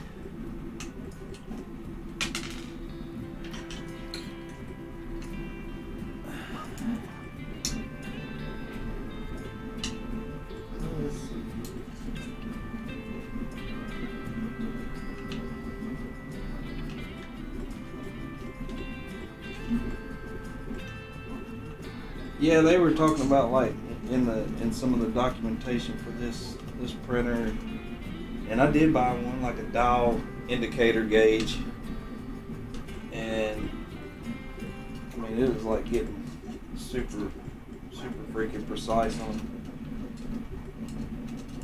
trying to make sure you get these. I guess these rails have to be like super square with each other and all that.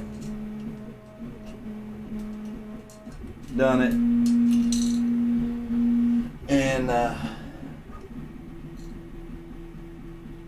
got the wrong dial indicator gauge. It didn't work out too well.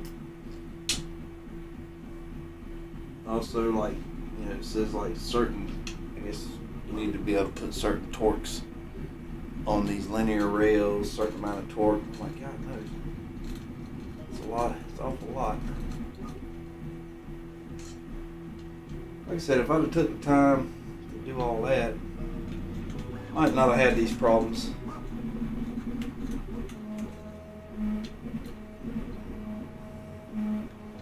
So, again, I'm not going to blame them. I think they offered something pretty nice, but it just wasn't what I expected.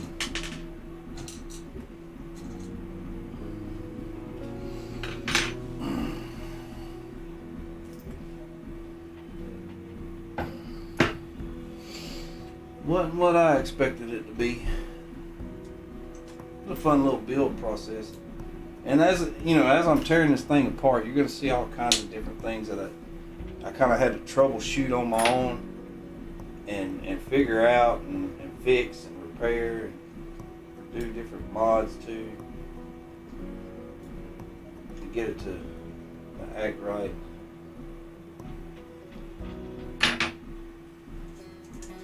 All these hammerhead nuts in here. Bunch of them. They just fall out. That'd been nice to have. You know, you don't need all those. It's been nice just to have some roll-in T-nuts. I hate these hammerhead T-nuts.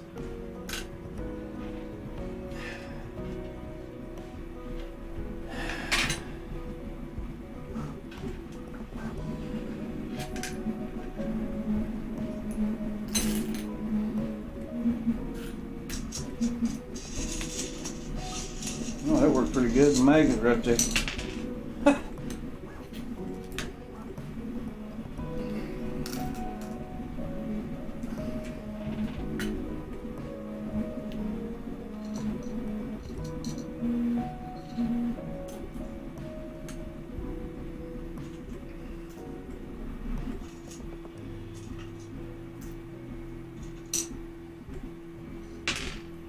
Perfect. Just drop everything. It's a big process just to tear everything apart, that's for sure. Big process. All right.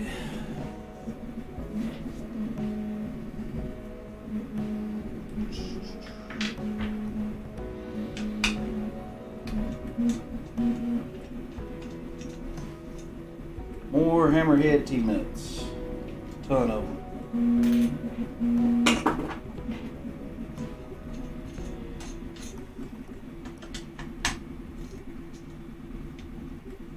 So I know you guys are going to rush out and get you a Maker Development Group printer now, right?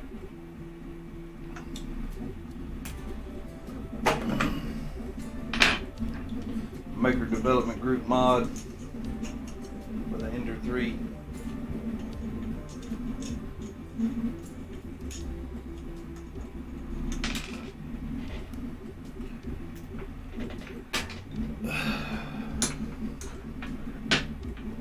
All right, let's see.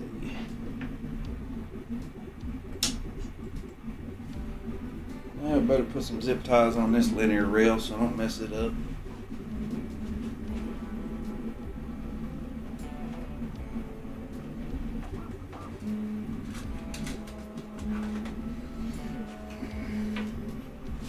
Wind up missing ball bearings.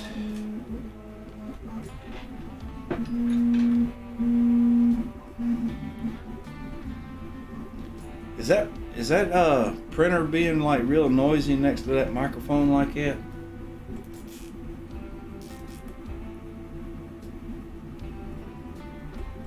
I got the Trident sitting right next to my microphone. It might be a little noisy.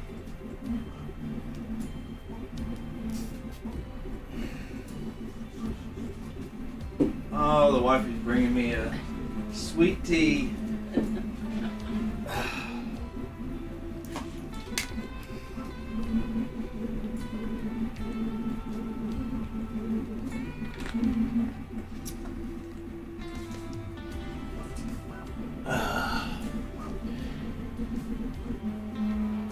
You just need to convert your Ender 5 Pro to a Mercury 1.15. I hear you, Tessa. And you've been wanting to do that for a while, and that's what Steve Bills is doing, like, or been doing on one of his streams. You're looking to do that too. Good Lord, somebody put the tension on that thing super tight.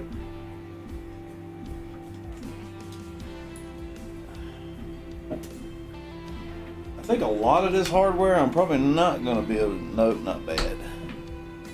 Okay, not too much, it's bearable. Okay, thanks Jose, Tessa. Yeah, I mean, I can hear it pretty good next to me. I mean, it's bearable to me too. Yeah. Alright, and I'm definitely going to be reusing this. This is a, this is the Big Tree Tech TFT 35. Let's see. That was in it. So we'll definitely be reusing that. And putting that into here, let me show you the parts with this mod. It was in the Git. They printed out really nice. That was some of the last skirt pieces that I had to print for this. So this is the skirt piece. It goes on the front, and then you got like a nice little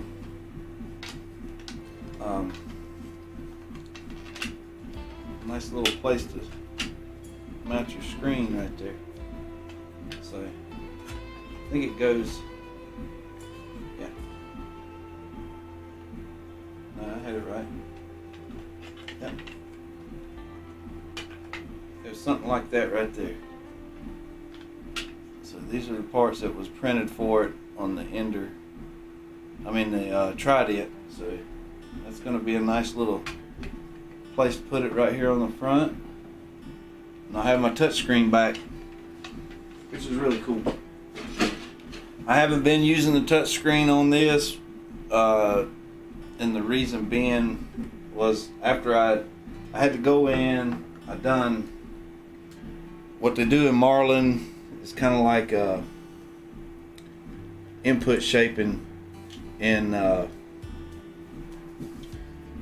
let's see, yeah, it's called Linear Advance. I'd done Linear Advance on this thing and got it calibrated and stuff, and got it printing really well,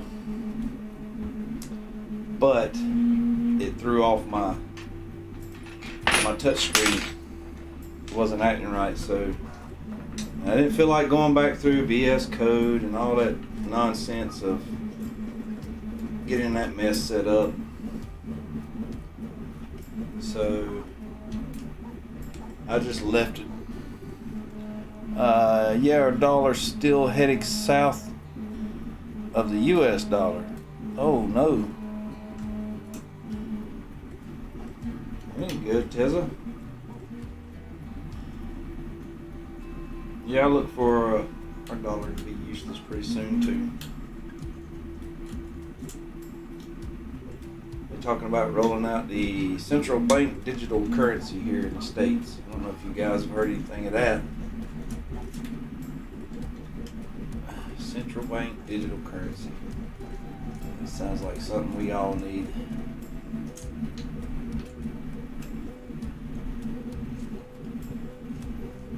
Yeah, this look how wobbly this thing is. Might have to get some soda cans and make some aluminum shims to get this frame squared up. I don't know.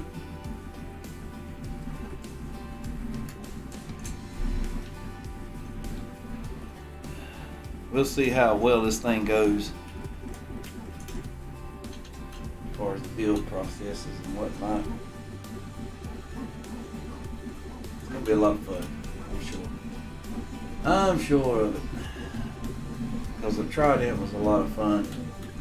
So I can only imagine. But Tessa, I hope you can get you parts you need for your conversion.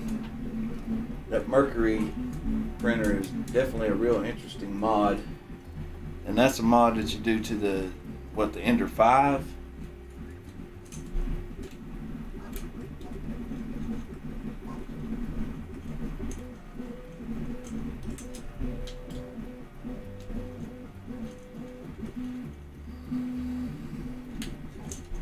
Alright, so that should be good to come off there. And, yep, all the screws are going to fall out. Yep.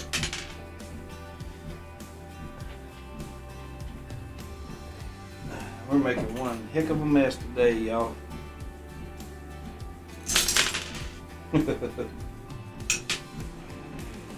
One heck of a mess. The vacuum's gonna have fun in here. All finding everything. Screws laying everywhere. Even some I didn't even know were missing.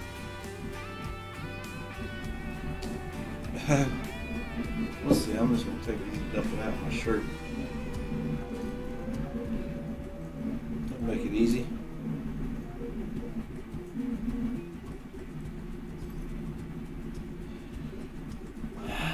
Yeah, I'll probably have to cut that linear rail down. Jack Black, he had suggested just mounting it to the Y. That may work. Moving it down here. Nah, that's gonna be too long. That'll be way too long. So that's not gonna work. So I'm definitely gonna wind up having to cut that rail down. No big deal. I just don't need to be wearing Crocs when I do it. Wind up burning my foot again.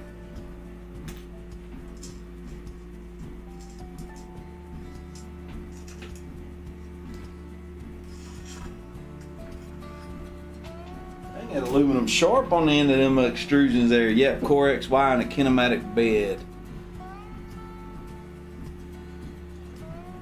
Yeah, that looks like a really interesting mod there, Tessa. I can see why you'd be really excited about wanting to do that.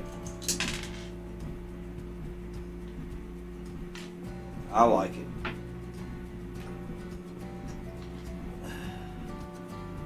Basically, what I'm doing with this one is making it the printer that I wanted it to be when I started modifying it. In a nutshell.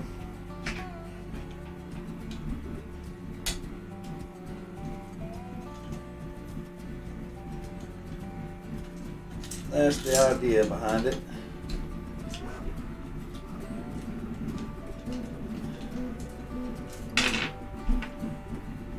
Dang, that aluminum sharp. Just barely touch it and it'll cut you. Don't need that.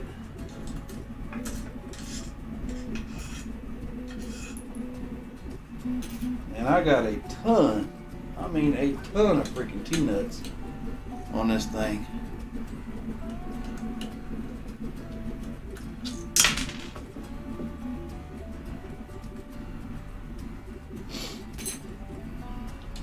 I think there's more T-nuts than actual hardware screws.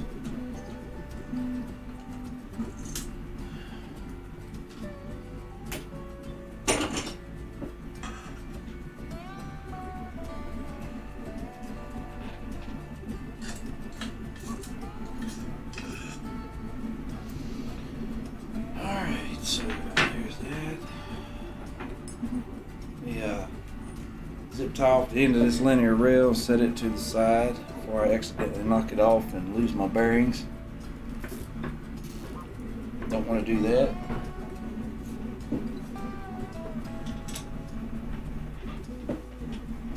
And here, let me spin this around here, that way you guys can see something else. This is another thing. Big issue with this mod. Big issue with this modification, I think.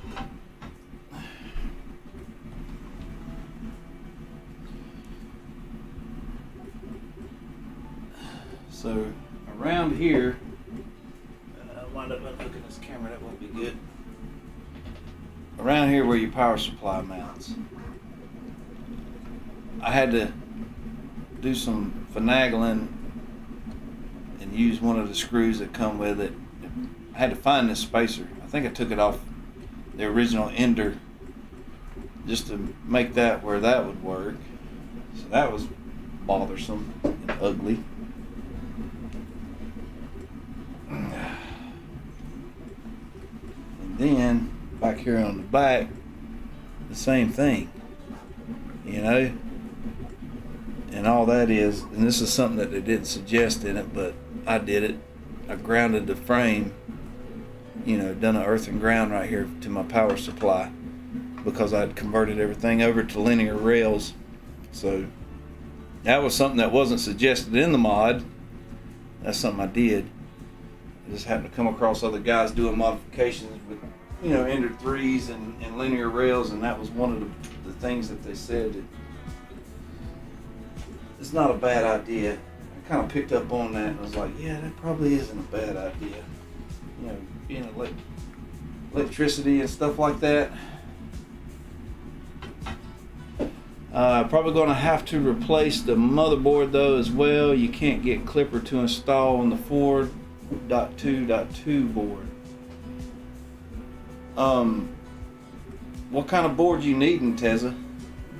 Because this one right here that I'm taking out of this is a SKR Mini E3 V2, and I'm not going to be using it anymore. I have the 4.2.2 board, I think, to come factory on the Ender 3 Pro.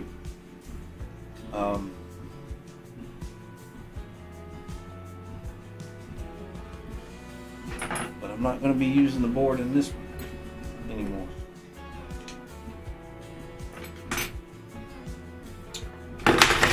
Let's try to break this touchscreen real quick.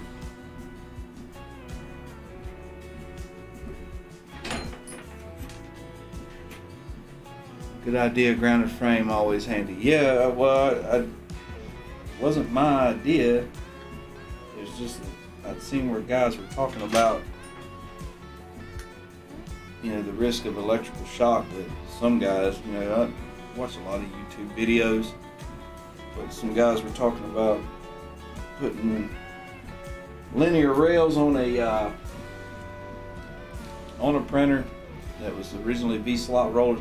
Also, the way the power supply was shifted, it was originally grounded to the frame, I think, through the power supply unit via these little holes that was right here on the side. Because basically with this mod, I had to put the Z this extra Z motor back here and lead screw, so that you had to shift the power supply to this side over here, which removed it from this rail, and I think it created like a little bit of a shock hazard. That was something that needed to be addressed.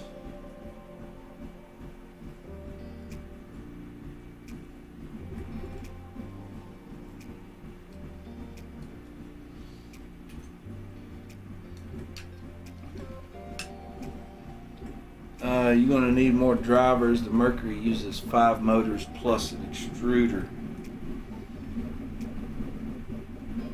Oh, yeah, that ain't enough drivers. Not on this thing. 'Cause I think this one only has like 5 or 4. Nah, this board only has 4. Yep.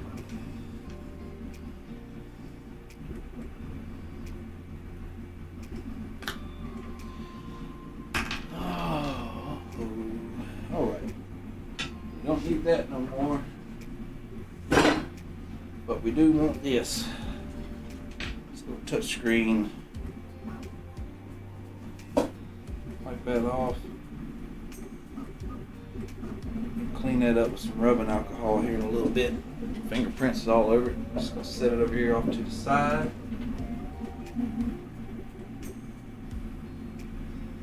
And we'll get to that later on.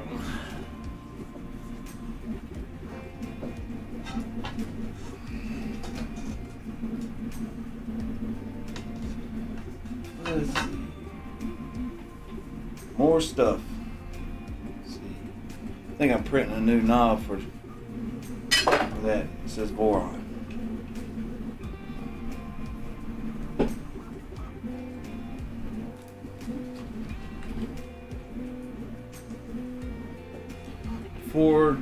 .2.2 board is Creality's first attempt at using the STM32 processor.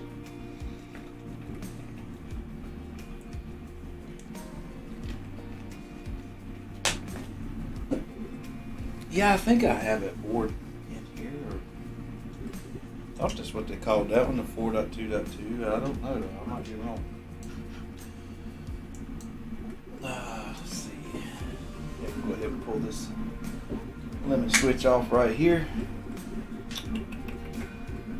Take that side. Here. Where did that? Oh, there it is. Right under my face. Just limit switch off.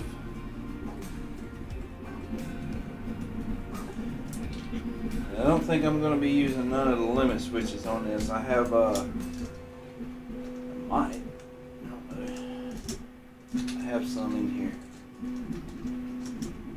that go with the borons. So I'm just going to set this off in our spare parts box.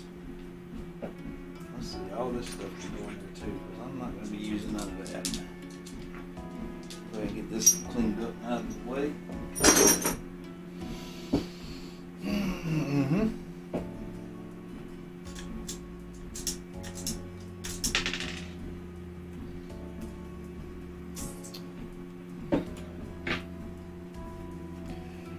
Mercury uses A, B, and Z1, Z2, Z3, and extruder. Oh, okay. So you're definitely going to need something that can handle all that. Lots of different extruders. I mean, motors. Lots of different motors.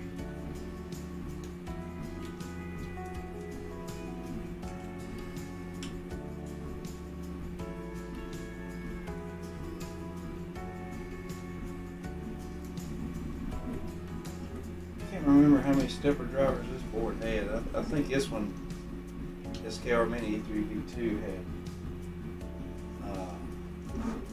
this 4. I do know that it had the silent stepper drivers in it, and it definitely quieted it down, this printer, a lot whenever I put this board on it. And these were just little mods that I've done to it a little bit at a time. You're back. How's the unbuilding going? I didn't know you stepped away, Nuno. It's going great. We're moving right along with it. We're getting there. We're almost down to a frame, and like I was telling some of the other guys in here, well, that screw ain't even connected to nothing. But we're gonna get it tore down to a bare frame, and I'm gonna call it.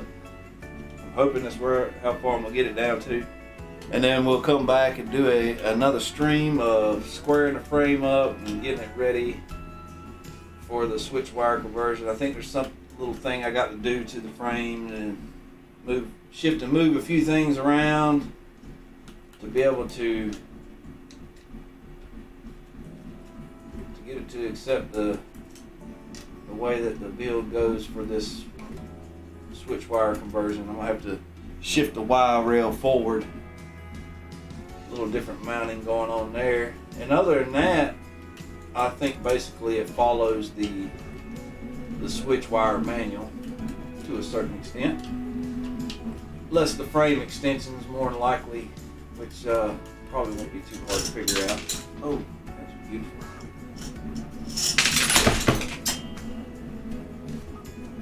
And that was real smart.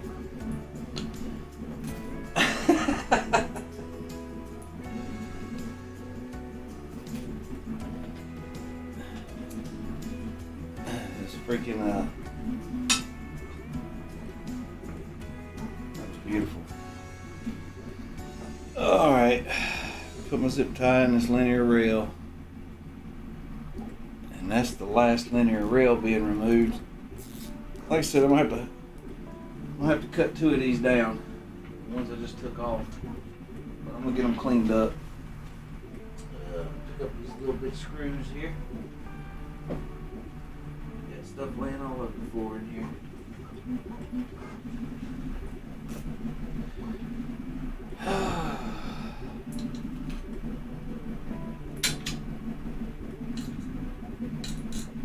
Yeah, we're basically just trying to get her down to a bare frame today. Ain't worried about losing any dead blame hammerhead T-nuts. Ain't in no danger of running out of those anytime soon. That's for sure.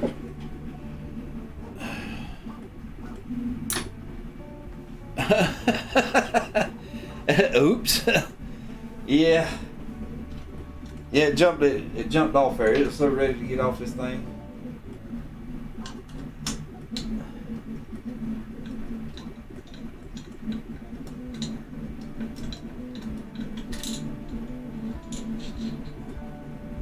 So look at our bin of screws there already. I mean, that's going to be a lot of fun to be, sift through.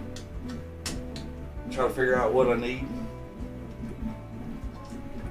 Probably about half of it I don't.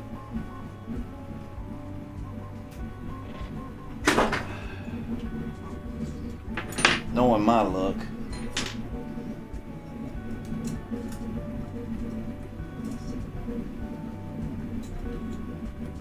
Knowing my luck, about half of it I won't need it. Okay, so that's let's see. Guess I can get in here to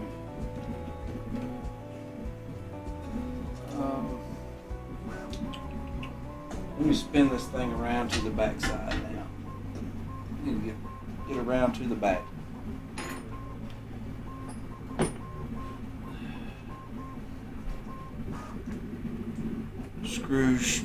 Screw sorting stream, more content. Man, that would be absolute. Now that would be the boring one there. I mean, I'm pretty sure. So I'm really regretting it myself anyway. So much so to the point where I don't want to do it. I want to just order a nice little kit like I have for the Trident to do take all the guesswork out of it. But because of this being a mod like it is, look at this mess back here. I mean, that's basically how it looked behind that printer. You know, I mean, all that stuff just, yeah. It was a nightmare. Like a bomb went off.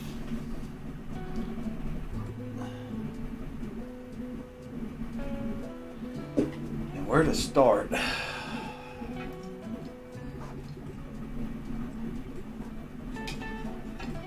Pull this stuff back around here.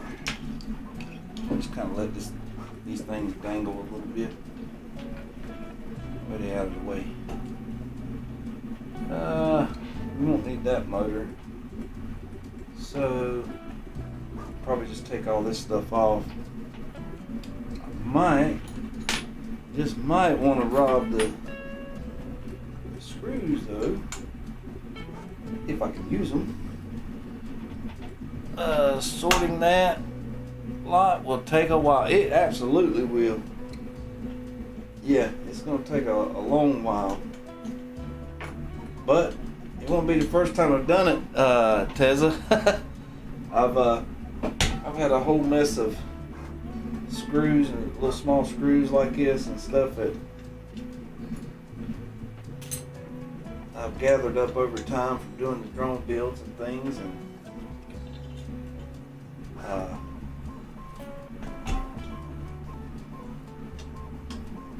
sorted all those out really nice and neat. I think I'm going to definitely need some sorting trays though, and that might be something for the Trident to build for me, or 3D print.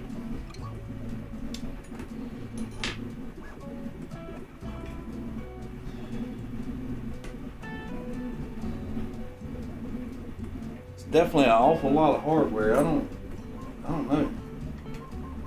It just seems like to me like all the 3D printed parts that I've printed for this printer, and just looking at, you know, for the Switchwire, there's definitely a whole lot more parts. I might be wrong, because it did take me 4 months to build the Trident to get it to where it's at today. I probably wouldn't have got it there as quick as what I did without the community.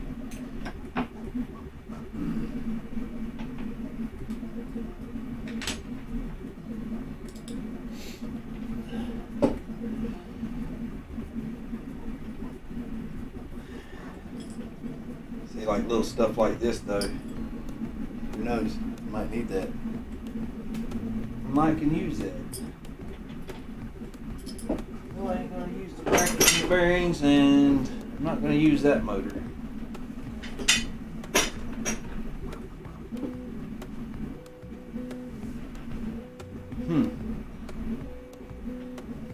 Or maybe I will. I just realized something.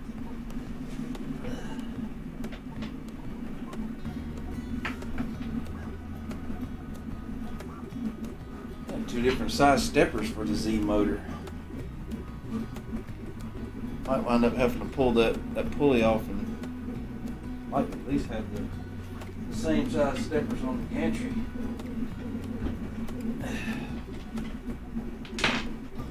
Let's see.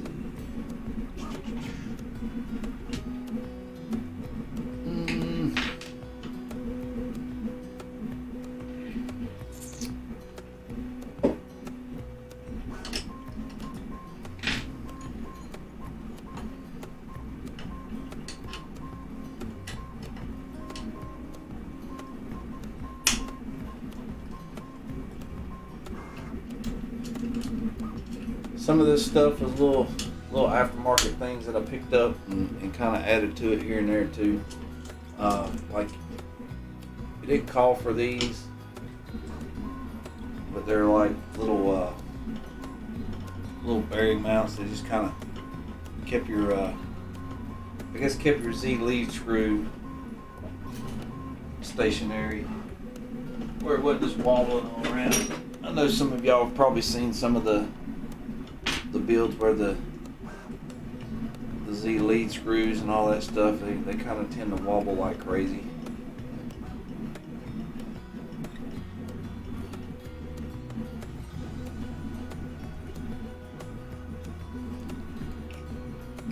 best to have matching motors, no surprises. Yeah, that's what I was thinking too. Yeah, I don't like that. I didn't realize that they were that much different. But they are. Definitely a difference.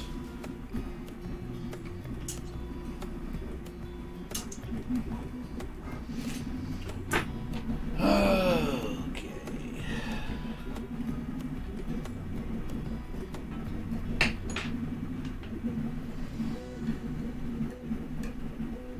The Ender 3 unbuild. That's what you can call this one.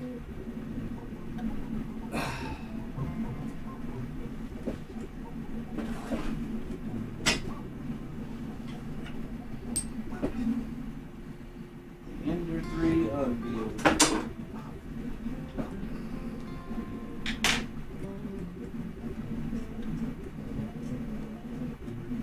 I might have if I took that top thing off. You've seen some horribly bent lead screws.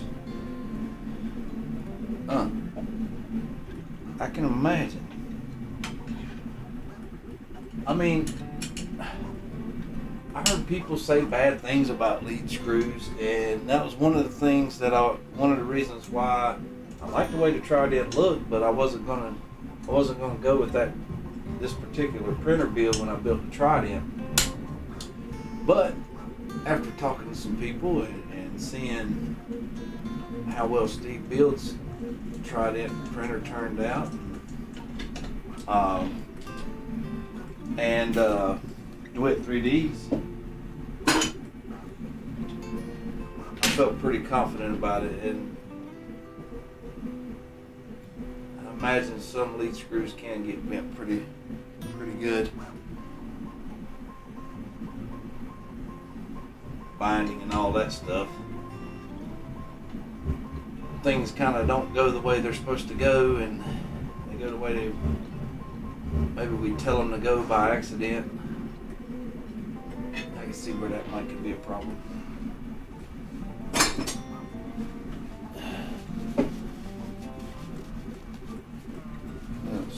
These screws are pretty greasy. I guess that's a good thing.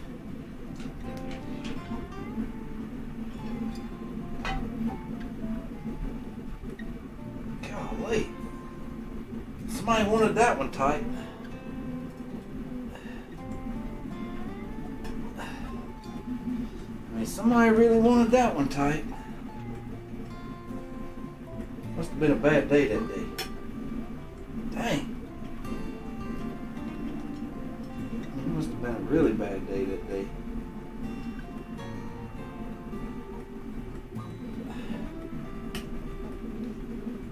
No better than tighten things like that in aluminum.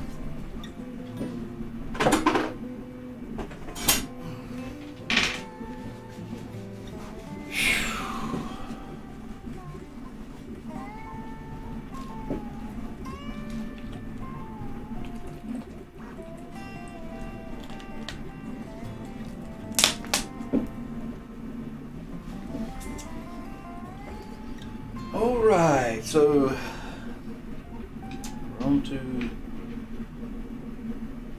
look at these.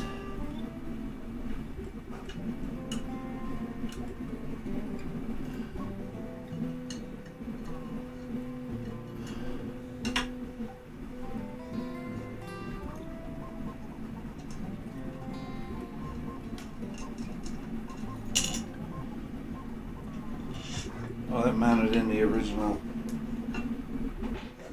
screw holes there. So that's a 4234.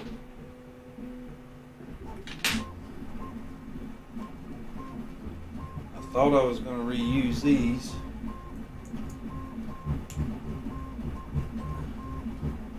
But I don't know.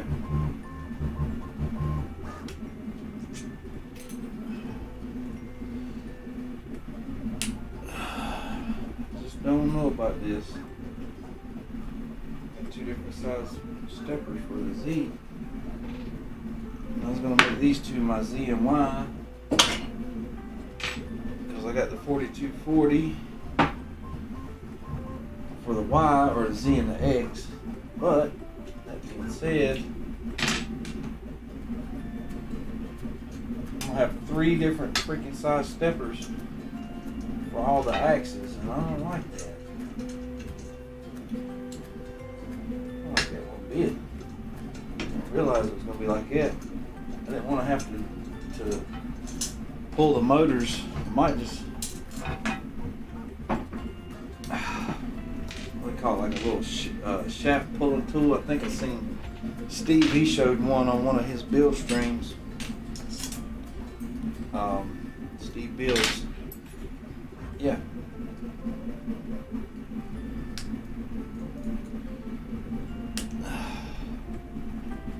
Yeah, I don't like this at all.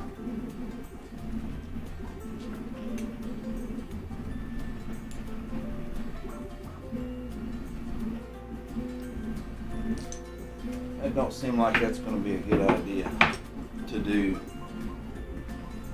Baby motor, middle size. It's not going to be very smart.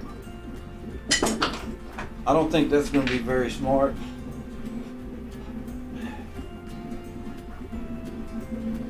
I mean, these look like the same size motors. Dang. Why is that?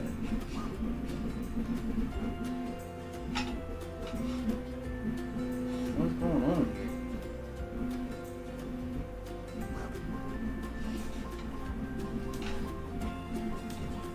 It's so weird.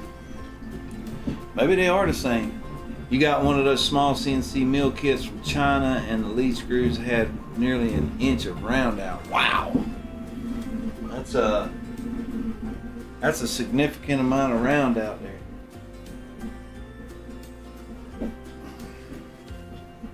Well, I mean, I thought that these 2 right here would be the same size steppers, and I was going to use this one for the Y, but they all look different.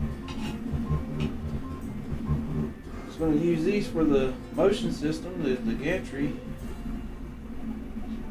X and Z. They're completely different. That's real troubling. I'm going to set these off to the side for right now. That's the parts bin where I'm supposed to be using for reused parts. Alright, more tearing down.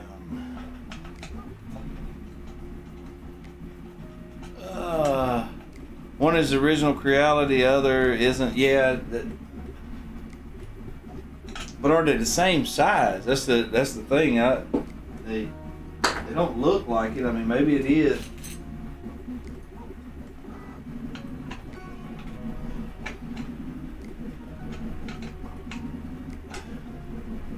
What's going on there?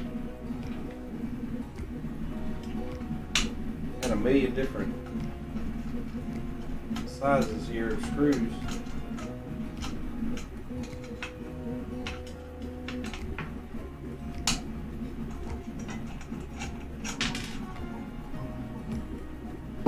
Yeah, the first one looks like extruder stepper. Second is for Z. Yeah.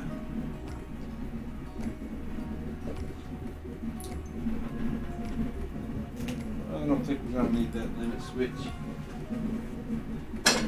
Chuck it to the side.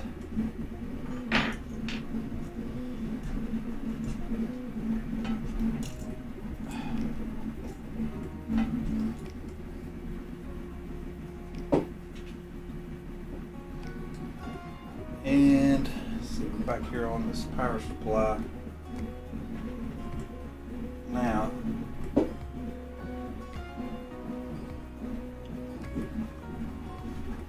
this thing tore apart. Ground. Anybody's guess what size? Yeah, wait till you see how I had to do this. You see because I run out with the kit for this mod,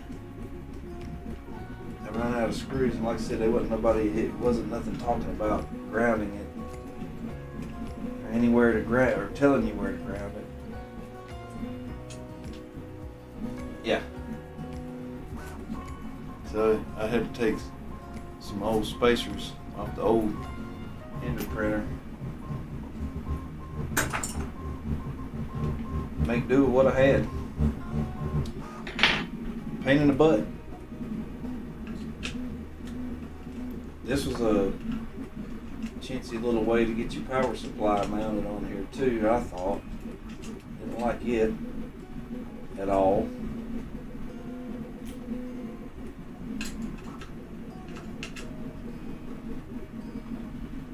It's hanging off the back side. You see that little gap? There's nothing here, you know, it's, yeah. It's ugly. Everything about this whole mod that I did to it wasn't impressive, not to me.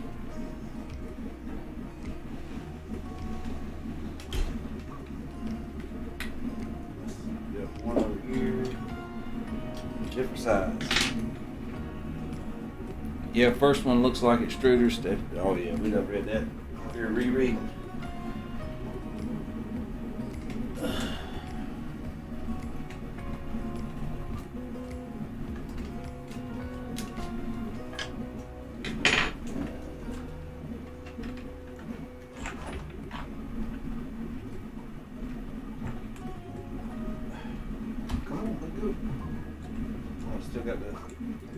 Still got the T-nut attached. A million T-nuts. And there.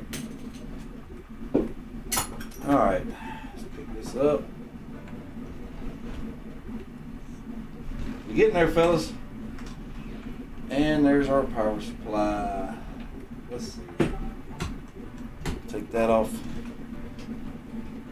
top here. This little screw.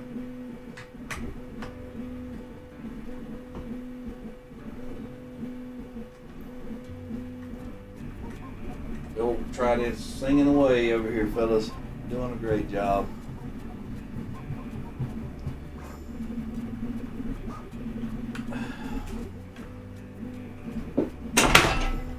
That was good.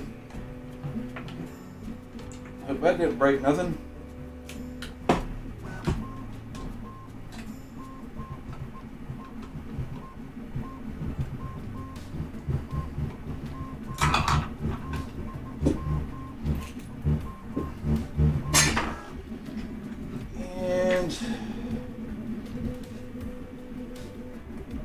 Go ahead and take this stuff off. I'm just gonna, well, yeah.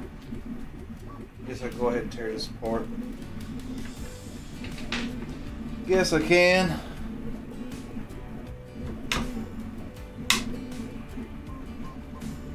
I'm not gonna be reusing this plastic piece, but I am gonna be reusing the switch. Because they offer in the kit, the STLs, to reuse the stock ender switch, I think, which is really cool. So, I can't even remember how I got this thing together. It's been so long since I messed with it. How it's supposed to go. But I do know I can reuse my switch here,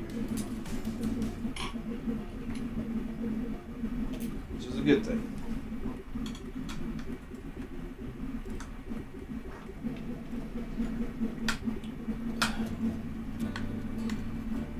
Not much left. Nah, there ain't much left at all. On the home stretch. Starting to look like a completely bomb printer. Alright. I'm just gonna yes, that. Yeah, they used red and black wires for your mains.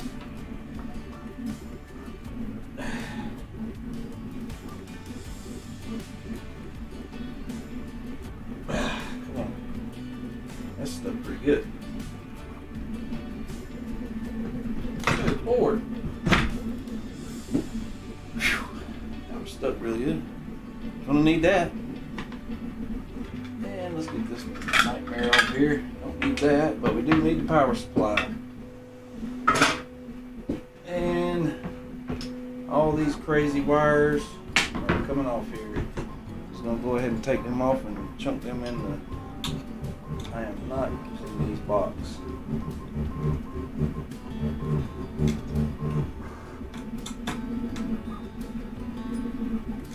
I think I actually have a ring terminal on one of these here. Yeah. Right. That might be it right there. That's that ground. Yeah. No, but it's just a bigger one than what I needed.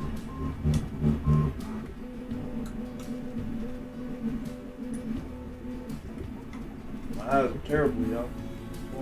Going cross-eyed trying to see this down in here. And I've had one too many energy drinks.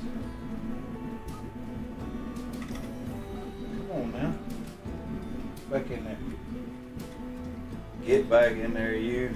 Quit playing with me.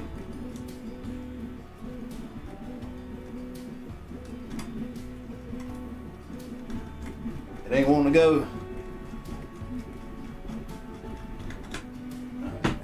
Screw these in still. I think I'm getting in a hurry. Starting to get more butter fingers. Alright. Good thing about the Trident build is first time I tore into this printer, I didn't know what none of this one act right here when I done this mod. I didn't know wasn't sure about none of this on this power supply. Now, I'm pretty sure about it. We got an LRS 3524. So, yeah, definitely want that. So that goes over here. Because these are parts that I had in mind of reusing. And yeah, there's not much left, is it? Not much at all.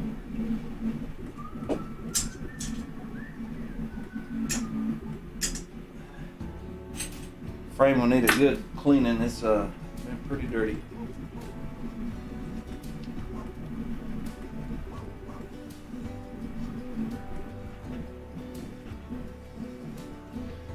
And let's see. Probably need to spin this thing back around.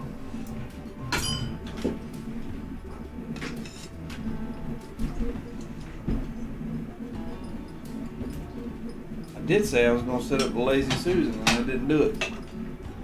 That'll be on the next one.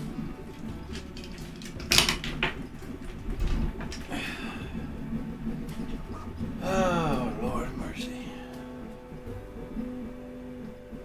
Trying to get you guys set up here. You just wish you'd found the Voron kits before you bought the Ender 5. You and me both. So like even before I bought the, you know, this, which I mean I didn't know a whole lot about 3D printing. I just knew I wanted a 3D print drone parts and stuff. And I wish I'd have known about the Voron stuff. Maybe, especially before I got into modding. Maybe that's where what I should be is saying is like before I got into modding this thing, like I have.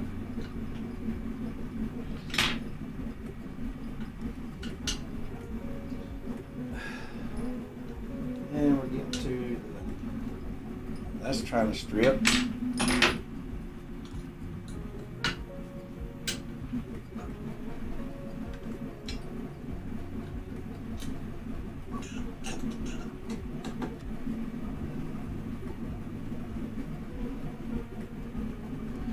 Yeah, I wish I had known about them myself.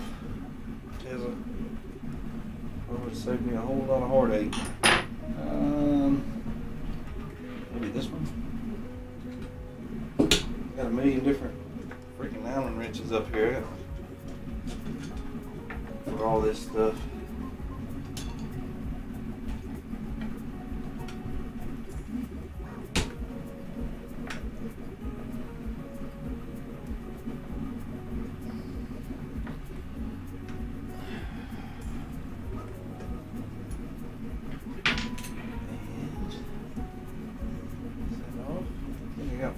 little screw somewhere on the bottom, maybe. Let's see. Let's get rid of this. Yeah. How you like that? You connect your power supply with an XT60. It's really good. Let's throw that in my spare wire box here. For some reason, I don't like to throw no wires away. This weird thing. I'm taking the spool holder off top here. Just kind of get it out of the way. That way I can flip and move this printer around when I need to. And I got a million freaking screws to pick up off this floor after this stream's over with. Locate and find. That's gonna be fun. A lot of fun.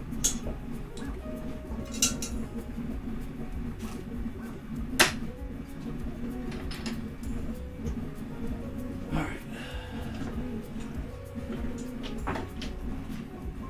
Oh yeah. We got screws on the bottom here.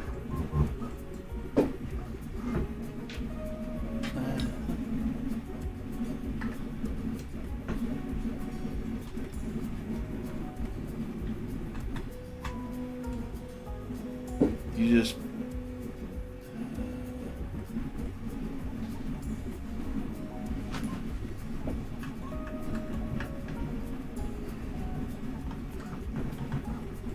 yep, we're about there. We're almost there, almost home.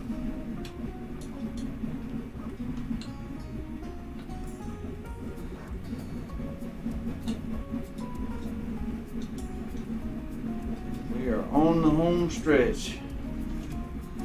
Let's see.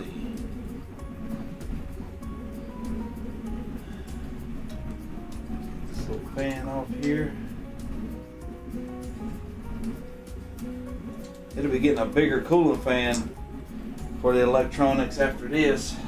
This little bitty cooling fan right here looks like it belongs in a freaking hot end cooling or something. Maybe on a stove burner. That.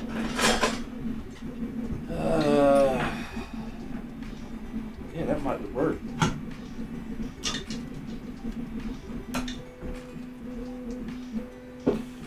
So I'm curious. Let's see if this thing will fit in a stealth burner tool head.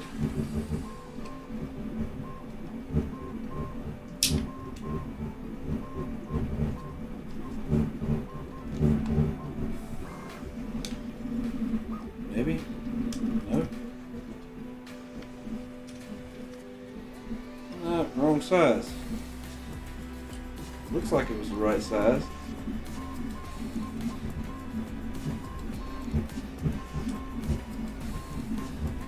It looked like it was the right size.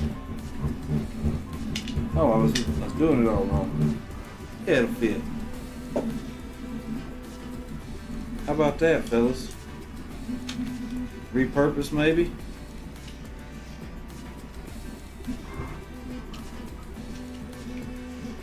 Yeah. Look at that. It's right in there. Ha! I like it. And this comes out. And the frame is free.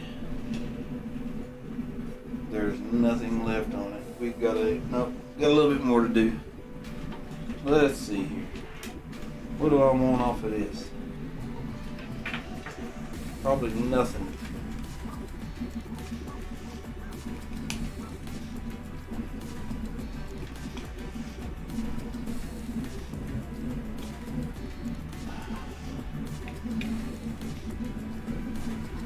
Just disconnecting everything.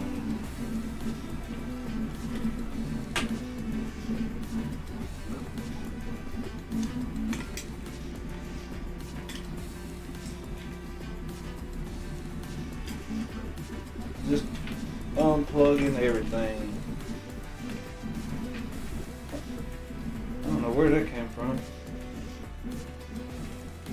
Huh, look at that. Just fell right out. All on its own.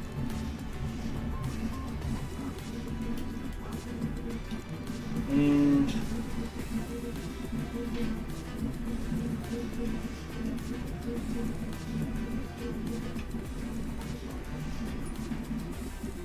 oh wow, beautiful wiring there. You just saves me buying one. Yeah, it does.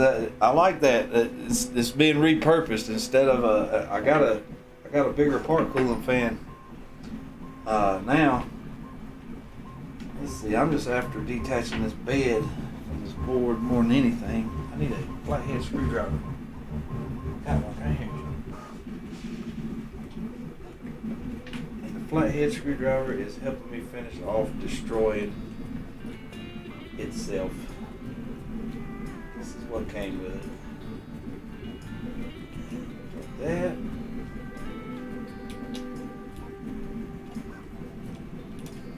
Yeah, that's a little bitty board compared to after seeing the two boards at the Octopus Pro and even the new board that I have. So there we go. She's free. And where's my bed wiring?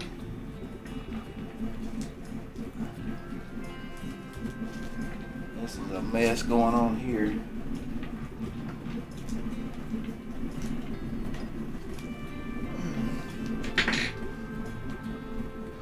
Don't need the felt paper. Snipping wires away.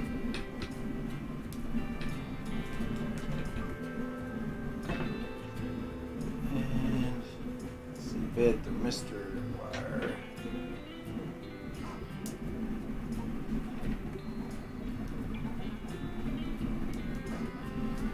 There we go. And the bed's free. That, after that, all this other stuff.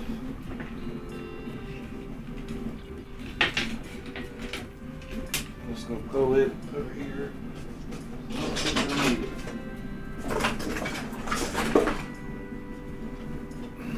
And I don't need that. I'm not sure if I need that. I'll lay that to the side. And I'll go ahead and take this board out of here. That way I can tuck it away safely somewhere. And if somebody gets to need one,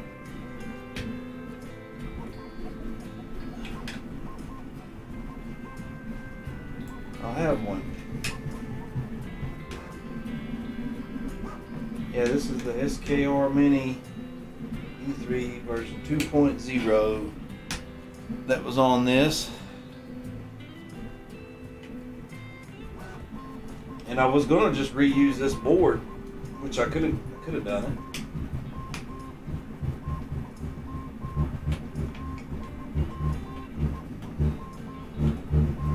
But I like the fact of, and I'll show you. So there's that board. I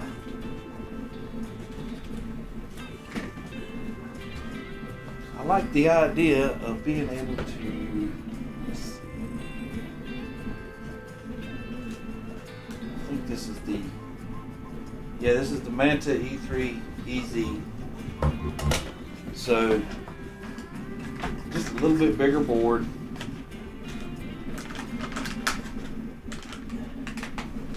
I ain't even opened it yet. A little bit bigger, but I'm able to mount my Pi right there on the board.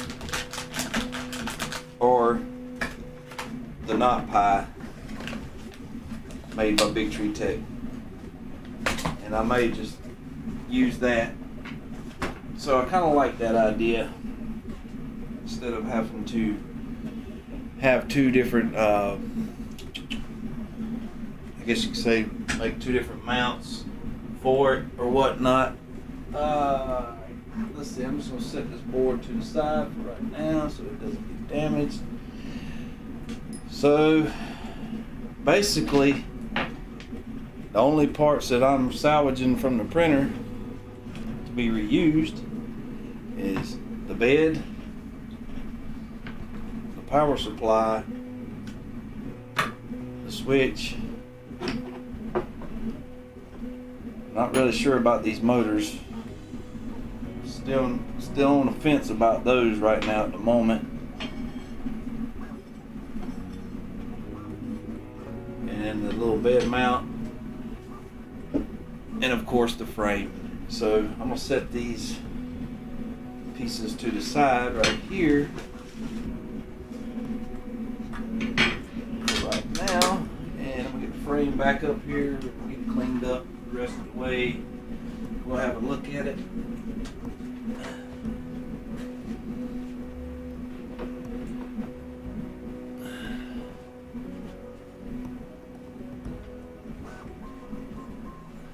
Oh, we still got a little bit more to take off of it. So there we go. We got us a bare bones frame.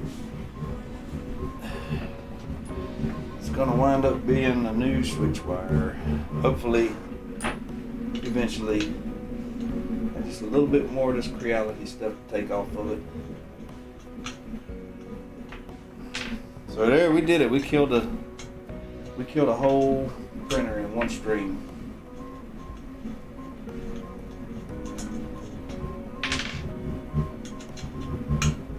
Let's hope TriDid doesn't quit mid-print on printing the final parts I need for this build.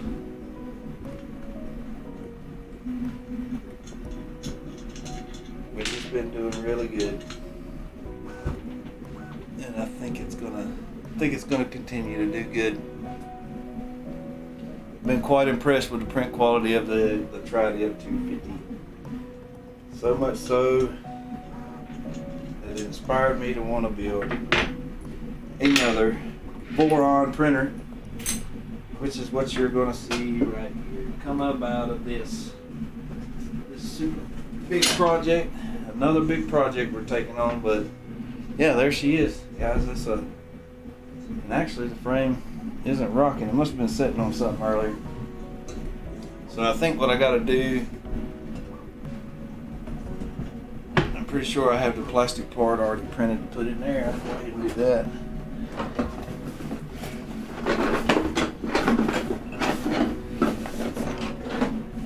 This has been printed months ago, and that just basically slides right in there. It's supposed to slide right in there, and it doesn't want to. And this was printed on this printer that I just tore apart.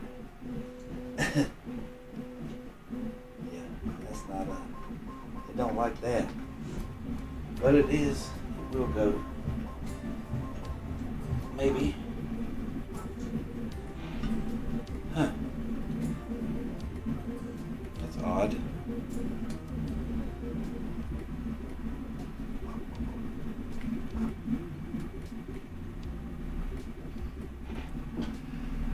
When you bought the little mill, you bought a match set of 5 motors, all from the same batch of motors.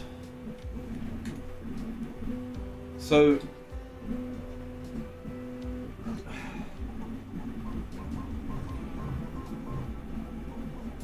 guess that's going to slide in there. I mean, it's little ears, they're awful big.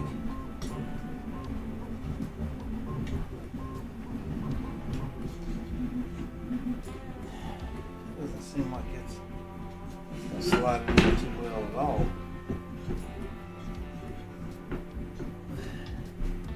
It's just chopping away at the ABS. Frames are freaking sharp. That's crazy. Makes me want to get the file out after the aluminum. I mean, it's just sitting there peeling away the the taper there.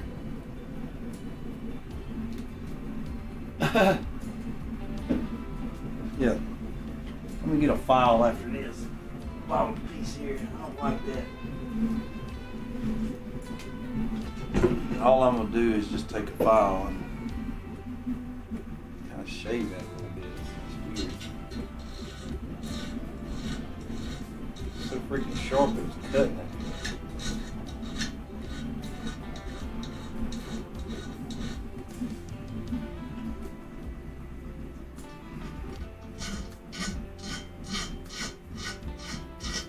Got to put a little bit of a chamfer on it.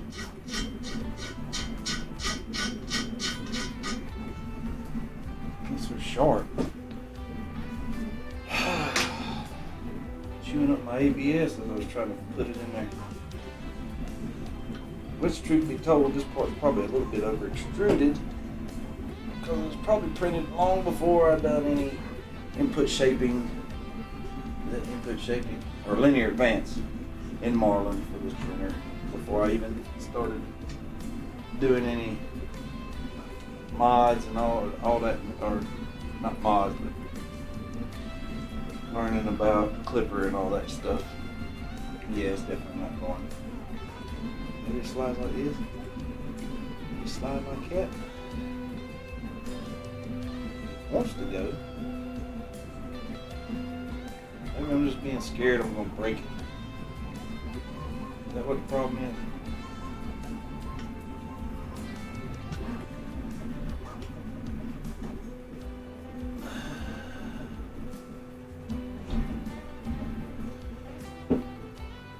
The motors are matched in torque and steps. So you think that maybe if I use those motors, Tessa, that I could possibly wind up shooting myself in the foot, maybe? Because those motors aren't really matched. Dang, that is being a butt.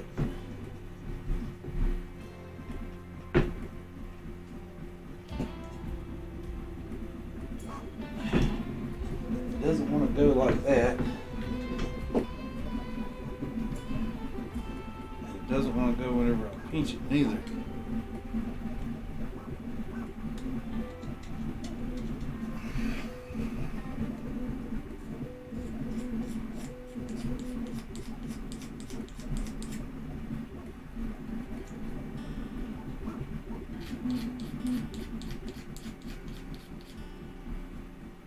Trying to get that little lip off that it created. Trying to put it in this extrusion.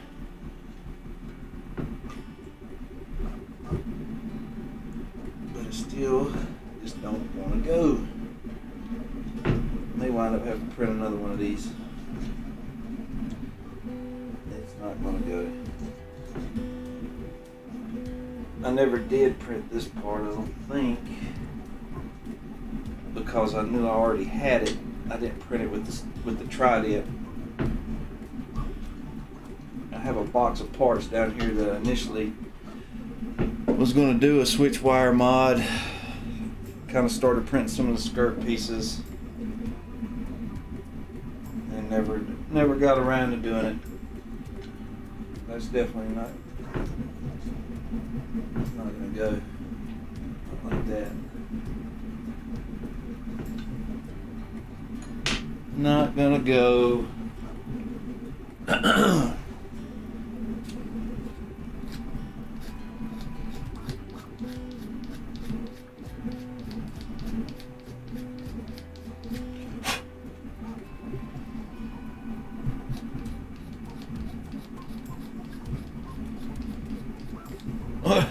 Printer's shaking the fire out of the camera, ain't it? Sorry about that. Y'all sitting there rocking like crazy. It's going. Basically what I'm running into is I'm trying to just put this little piece right here up in there. Guys, let's see, what time is it? We're at 3 o'clock. We've been going for a while. We got us a printer. Frame. Oh, missed one little piece right there. I'll get that taken off. Basically, when I come back, we'll do the, we'll get it squared up, make sure it's good and square, and we'll start assembling it, probably the frame extensions, more than likely, and start putting this thing back together, and hopefully we'll have us a nice little bed slinging Switchwire. I really appreciate y'all sitting in here with me. I know there wasn't very many of you in here with me the whole time. But I do appreciate y'all keeping me company while I was going through all this. And like I said, this is the start of our new build stream series here, and it's going to be the integrated Switchwire. We basically got, I think, everything that I need, and maybe a couple other things that I wound up needing to get along the way. But we'll cross that bridge when we get there. I appreciate all y'all stepping in with me and sitting down and chatting with me.